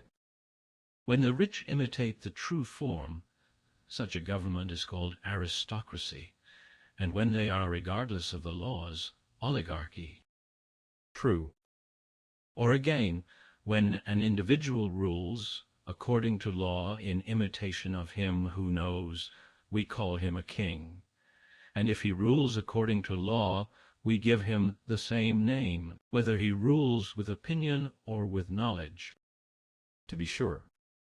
And when an individual truly possessing knowledge rules, his name will surely be the same. He will be called a king, and thus the 5 names of governments, as they are now reckoned, become one. That is true. And when an individual ruler governs neither by law nor by custom, but following in the steps of the true man of science, pretends that he can only act for the best by violating the laws, while in reality appetite and ignorance are the motives of the imitation, may not such an one be called a tyrant? Certainly.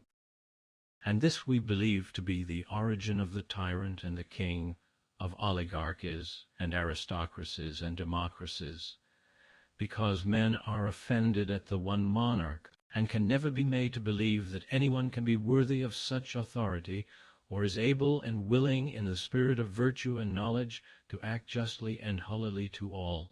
They fancy that he will be a despot who will wrong and harm and slay whom he pleases of us. For if there could be such a despot as we describe, they would acknowledge that we ought to be too glad to have him, and that he alone would be the happy ruler of a true and perfect state. To be sure. But then, as the state is not like a beehive, and has no natural head who is at once recognized to be the superior both in body and in mind, mankind are obliged to meet and make laws, and endeavor to approach as nearly as they can to the true form of government. True. And when the foundation of politics is in the letter only and in custom, and knowledge is divorced from action, can we wonder, Socrates, at the miseries which there are and always will be in states? Any other art, built on such a foundation and thus conducted, would ruin all that it touched. Ought we not rather to wonder at the natural strength of the political bond? For states have endured all this, time out of mind, and yet some of them still remain and are not overthrown, though many of them, like ships at sea, founder from time to time, and perish, and have perished, and will hereafter perish, through the badness of their pilots and crews, who have the worst sort of ignorance of the highest truths. I mean to say, that they are wholly unacquainted with politics, of which, above all other sciences, they believe themselves to have acquired the most perfect knowledge. Very true. Then the question arises, which of these untrue forms of government is the least oppressive to their subjects, though they are all oppressive, and which is the worst of them? Here is a consideration which is beside our present purpose, and yet having regard to the whole it seems to influence all our actions. We must examine it. Yes, we must. You may say that of the three forms, the same is at once the hardest and the easiest. What do you mean? I am speaking of the three forms of government which I mentioned at the beginning of this discussion: monarchy, the rule of the few, and the rule of the many. True. If we divide each of these, we shall have 6, from which the true one may be distinguished as a 7th. How would you make the division? Monarchy divides into royalty and tyranny, the rule of the few into aristocracy, which has an auspicious name, and oligarchy, and democracy, or the rule of the many, which before was one, must now be divided. On what principle of division? On the same principle as before, although the name is now discovered to have a twofold meaning. For the distinction of ruling with law or without law applies to this as well as to the rest. Yes. The division made no difference when we were looking for the perfect state, as we showed before. But now that this has been separated off, and, as we said, the others alone are left for us, the principle of law and the absence of law will bisect them all. That would seem to follow from what has been said. Then monarchy, when bound by good prescriptions or laws, is the best of all the 6, and when lawless, is the most bitter and oppressive to the subject. True. The government of the few, which is intermediate between that of the one and many, is also intermediate in good and evil, but the government of the many is in every respect weak and unable to do either any great good or any great evil, when compared with the others, because the offices are too minutely subdivided, and too many hold them. And this, therefore, is the worst of all lawful governments, and the best of all lawless ones. If they are all without the restraints of law, democracy is the form in which to live is best.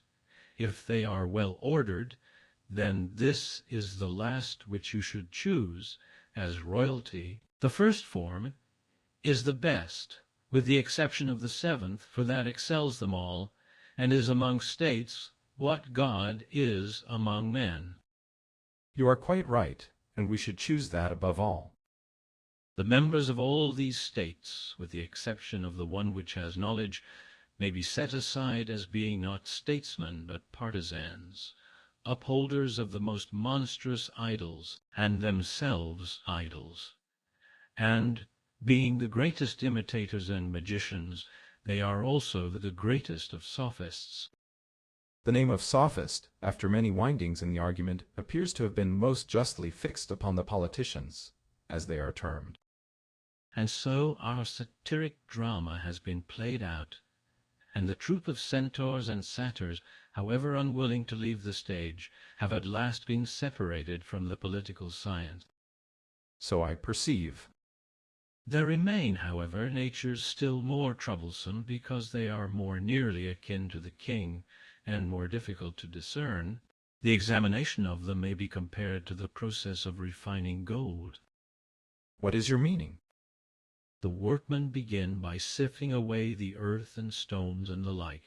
There remain in a confused mass the valuable elements akin to gold, which can only be separated by fire, copper, silver, and other precious metal.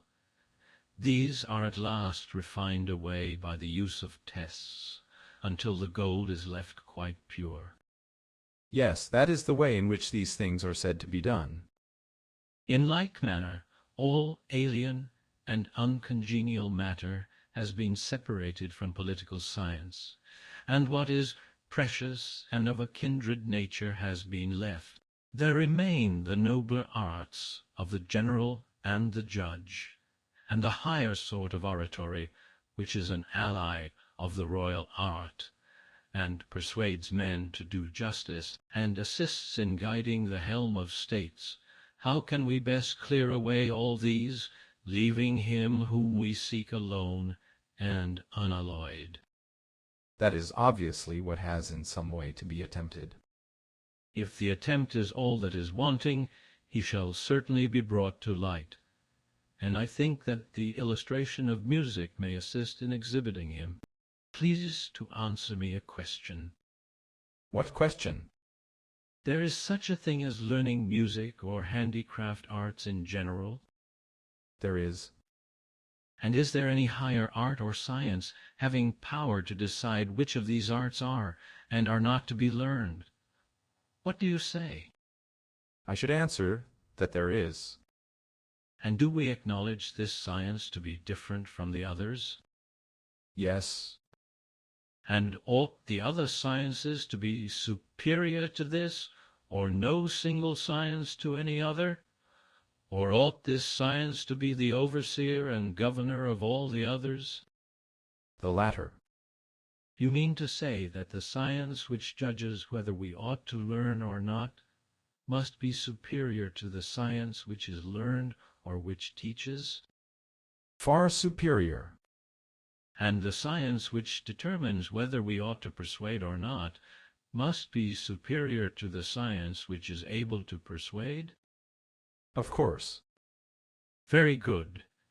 And to what science do we assign the power of persuading a multitude by a pleasing tale, and not by teaching? That power, I think, must clearly be assigned to rhetoric. And to what science do we give the power of determining whether we are to employ persuasion or force towards anyone, or to refrain altogether? To that science which governs the arts of speech and persuasion. Which, if I am not mistaken, will be politics. Very good. Rhetoric seems to be quickly distinguished from politics, being a different species, yet ministering to it. Yes. But what would you think of another sort of power or science? What science? The science which has to do with military operations against our enemies. Is that to be regarded as a science or not? How can generalship and military tactics be regarded as other than a science?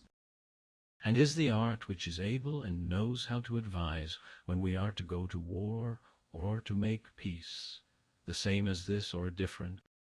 If we are to be consistent, we must say different.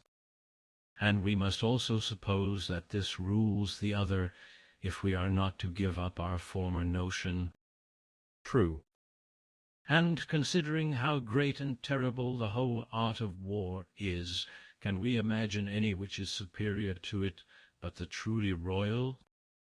No other. The art of the general is only ministerial, and therefore not political. Exactly. Once more, let us consider the nature of the righteous judge. Very good.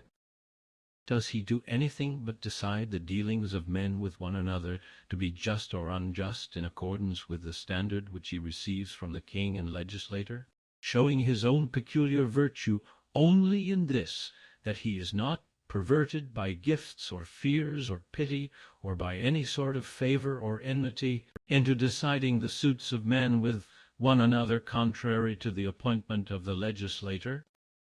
No. His office is such as you describe. Then the inference is that the power of the judge is not royal, but only the power of a guardian of the law which ministers to the royal power. True. The review of all these sciences shows that none of them is political or royal, for the truly royal ought not itself to act, but to rule over those who are able to act. The king ought to know what is and what is not a fitting opportunity for taking the initiative in matters of the greatest importance, whilst others should execute his orders. True. And therefore the arts which we have described, as they have no authority over themselves or one another, but are each of them concerned with some special action of their own, have, as they ought to have, special names corresponding to their several actions. I agree. And the science which is over them all, and has charge of the laws, and of all matters affecting the state, and truly weaves them all into one, if we would describe under a name characteristic of their common nature, most truly we may call politics. Exactly so. Then, now that we have discovered the various classes in a state, shall I analyze politics after the pattern which weaving supplied? I greatly wish that you would. Then I must describe the nature of the royal web, and show how the various threads are woven into one piece. Clearly. A task has to be accomplished which, although difficult, appears to be necessary. Certainly the attempt must be made. To assume that one part of virtue differs in kind from another is a position easily assailable by contentious disputants who appeal to popular opinion. I do not understand. Let me put the matter in another way. I suppose that you would consider courage to be a part of virtue. Certainly I should. And you would think temperance to be different from courage, and likewise to be a part of virtue? True. I shall venture to put forward a strange theory about them. What is it? That they are two principles which thoroughly hate one another, and are antagonistic throughout a great part of nature. How singular. Yes, very. For all the parts of virtue are commonly said to be friendly to one another. Yes. Then let us carefully investigate whether this is universally true, or whether there are not parts of virtue which are at war with their kindred in some respect. Tell me how we shall consider that question. We must extend our inquiry to all those things which we consider beautiful and at the same time place in two opposite classes. Explain. What are they? Acuteness and quickness, whether in body or soul, or in the movement of sound, and the imitations of them which painting and music supply, you must have praised yourself before now, or been present when others praised them. Certainly. And do you remember the terms in which they are praised? I do not. I wonder whether I can explain to you in words the thought which is passing in my mind. Why not? You fancy that this is all so easy. Well, let us consider these notions with reference to the opposite classes of action under which they fall. When we praise quickness and energy and acuteness, whether of mind or body or sound, we express our praise of the quality which we admire by one word, and that one word is manliness or courage. How? We speak of an action as energetic and brave, quick and manly and vigorous too. And when we apply the name of which I speak as the common attribute of all these natures, we certainly praise them. True. And do we not often praise the quiet strain of action also? To be sure. And do we not then say the opposite of what we said of the other? How do you mean? We exclaim how calm, how temperate, in admiration of the slow and quiet working of the intellect, and of steadiness and gentleness in action, of smoothness and depth of voice, and of all rhythmical movement, and of music in general, when these have a proper solemnity. Of all such actions we predicate not courage, but a name indicative of order. Very true. But when, on the other hand, either of these is out of place, the names of either are changed into terms of censure. How so? Too great sharpness or quickness or hardness is termed violence or madness. Too great slowness or gentleness is called cowardice or sluggishness. And we may observe that for the most part these qualities, and the temperance and manliness of the opposite characters, are arrayed as enemies on opposite sides, and do not mingle with one another in their respective actions. And if we pursue the enquiry, we shall find that men who have these different qualities of mind differ from one another. In what respect? In respect of all the qualities which I mentioned, and very likely of many others. According to their respective affinities to either class of actions, they distribute praise and blame, praise to the actions which are akin to their own, blame to those of the opposite party. And out of this many quarrels and occasions of quarrel arise among them. True. The difference between the two classes is often a trivial concern, but in a state, and when affecting really important matters, becomes of all disorders the most hateful. To what do you refer? To nothing short of the whole regulation of human life. For the orderly class are always ready to lead a peaceful life, quietly doing their own business. This is their manner of behaving with all men at home, and they are equally ready to find some way of keeping the peace with foreign state. And on account of this fondness of theirs for peace, which is often out of season where their influence prevails, they become by degrees unwarlike, and bring up their young men to be like themselves. They are at the mercy of their enemies, whence in a few years they and their children, and the whole city, often pass imperceptibly from the condition of freemen into that of slaves. What a cruel fate! And now think of what happens with the more courageous natures. Are they not always inciting their country to go to war, owing to their excessive love of the military life? They raise up enemies against themselves, many and mighty, and either utterly ruin their native land, or enslave and subject it to its foes? That again is true. Must we not admit, then, that where these two classes exist, they always feel the greatest antipathy and antagonism towards one another? We cannot deny it. And returning to the enquiry with which we began, have we not found that considerable portions of virtue are at variance with one another, and give rise to a similar opposition in the characters who are endowed with them? True. Let us consider a further point. What is it? I want to know whether any constructive art will make any, even the most trivial thing, out of bad and good materials indifferently, if this can be helped. Does not all art rather reject the bad as far as possible, and accept the good and fit materials, and from these elements, whether like or unlike, gathering them all into one, work out some nature or idea. To be sure. Then the true and natural art of statesmanship will never allow any state to be formed by a combination of good and bad men, if this can be avoided, but will begin by testing human natures in play, and after testing them will entrust them to proper teachers who are the ministers of her purposes.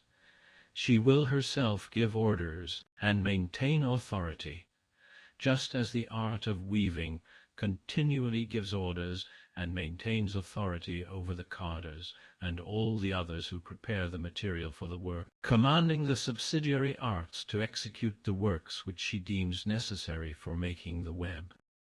Quite true. In like manner, the royal science appears to me to be the mistress of all lawful educators and instructors, and having this queenly power, will not permit them to train men in what will produce characters unsuited to the political constitution which she desires to create, but only in what will produce such as are suitable. Those which have no share of manliness and temperance, or any other virtuous inclination, and, from the necessity of an evil nature, are violently carried away to godlessness and insolence and injustice, she gets rid of by death and exile, and punishes them with the greatest of disgraces. That is commonly said. But those who are wallowing in ignorance and baseness she bows under the yoke of slavery. Quite right.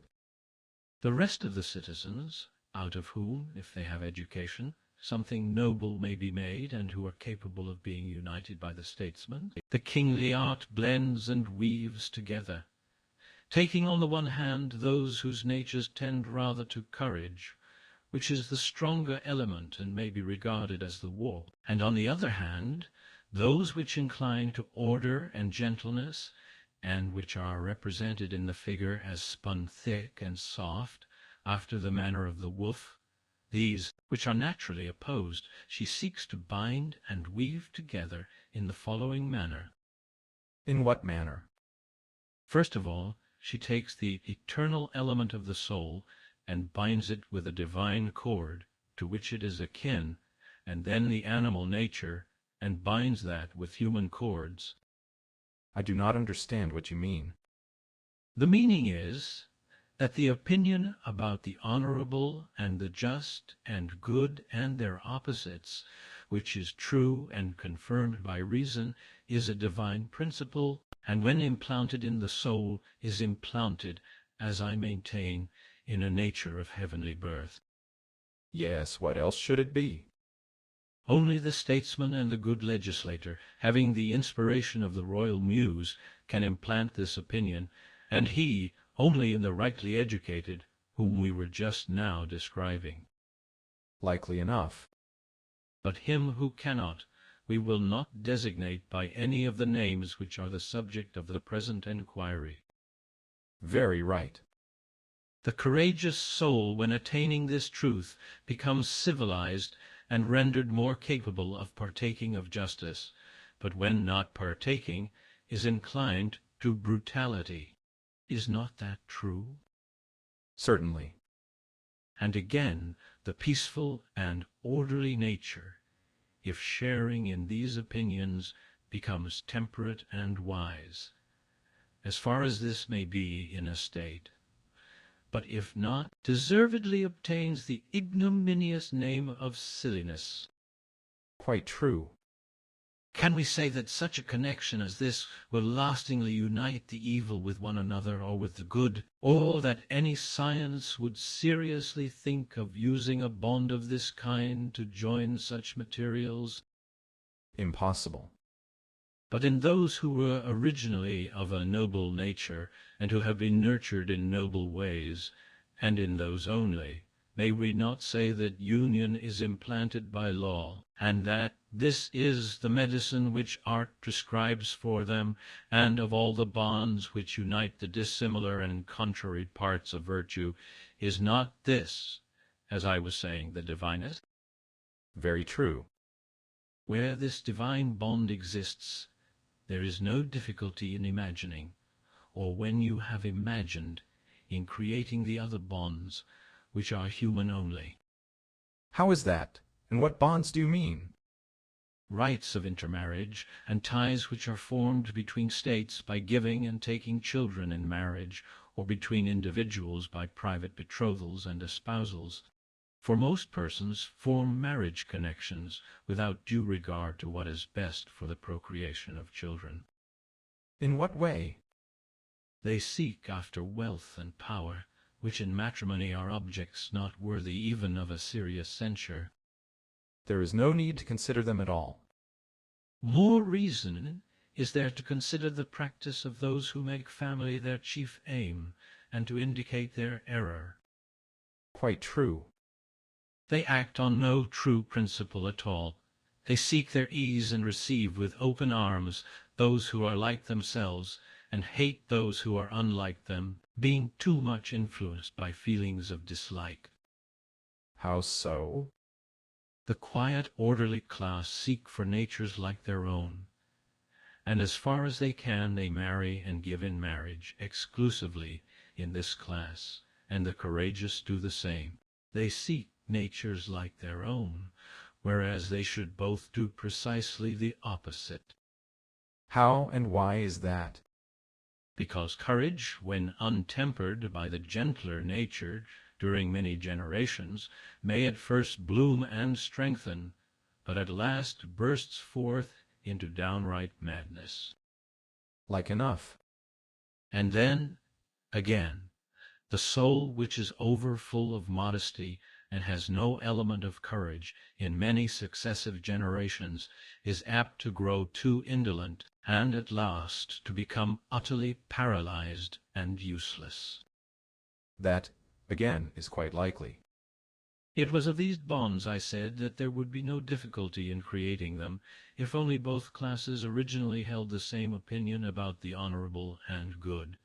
Indeed, in this single work, the whole process of royal weaving is comprised, never to allow temperate natures to be separated from the brave, but to weave them together, like the warp and the woof, by common sentiments and honors and reputation, and by the giving of pledges to one another, and out of them forming one smooth and even web, to entrust to them the offices of state. How do you mean? Where one officer only is needed, you must choose a ruler who has both these qualities. When many, you must mingle some of each, for the temperate ruler is very careful and just and safe, but is wanting in thoroughness and go. Certainly, that is very true. The character of the courageous, on the other hand, falls short of the former in justice and caution, but has the power of action in a remarkable degree, and where either of these two qualities is wanting, their cities cannot altogether prosper either in their public or private life. Certainly they cannot. This, then, we declare to be the completion of the web of political action which is created by a direct intertexture of the brave and temperate natures, whenever the royal science has drawn the two minds into communion with one another by unanimity and friendship, and, having perfected the noblest and best of all the webs which political life admits, and enfolding therein all other inhabitants of cities, whether slaves or free men, binds them in one fabric, and governs and presides over them, and in so far as to be happy is vouchsafed to a city, in no particular fails to secure their happiness. Your picture, stranger, of the king and statesman, no less than of the sophist, is quite perfect.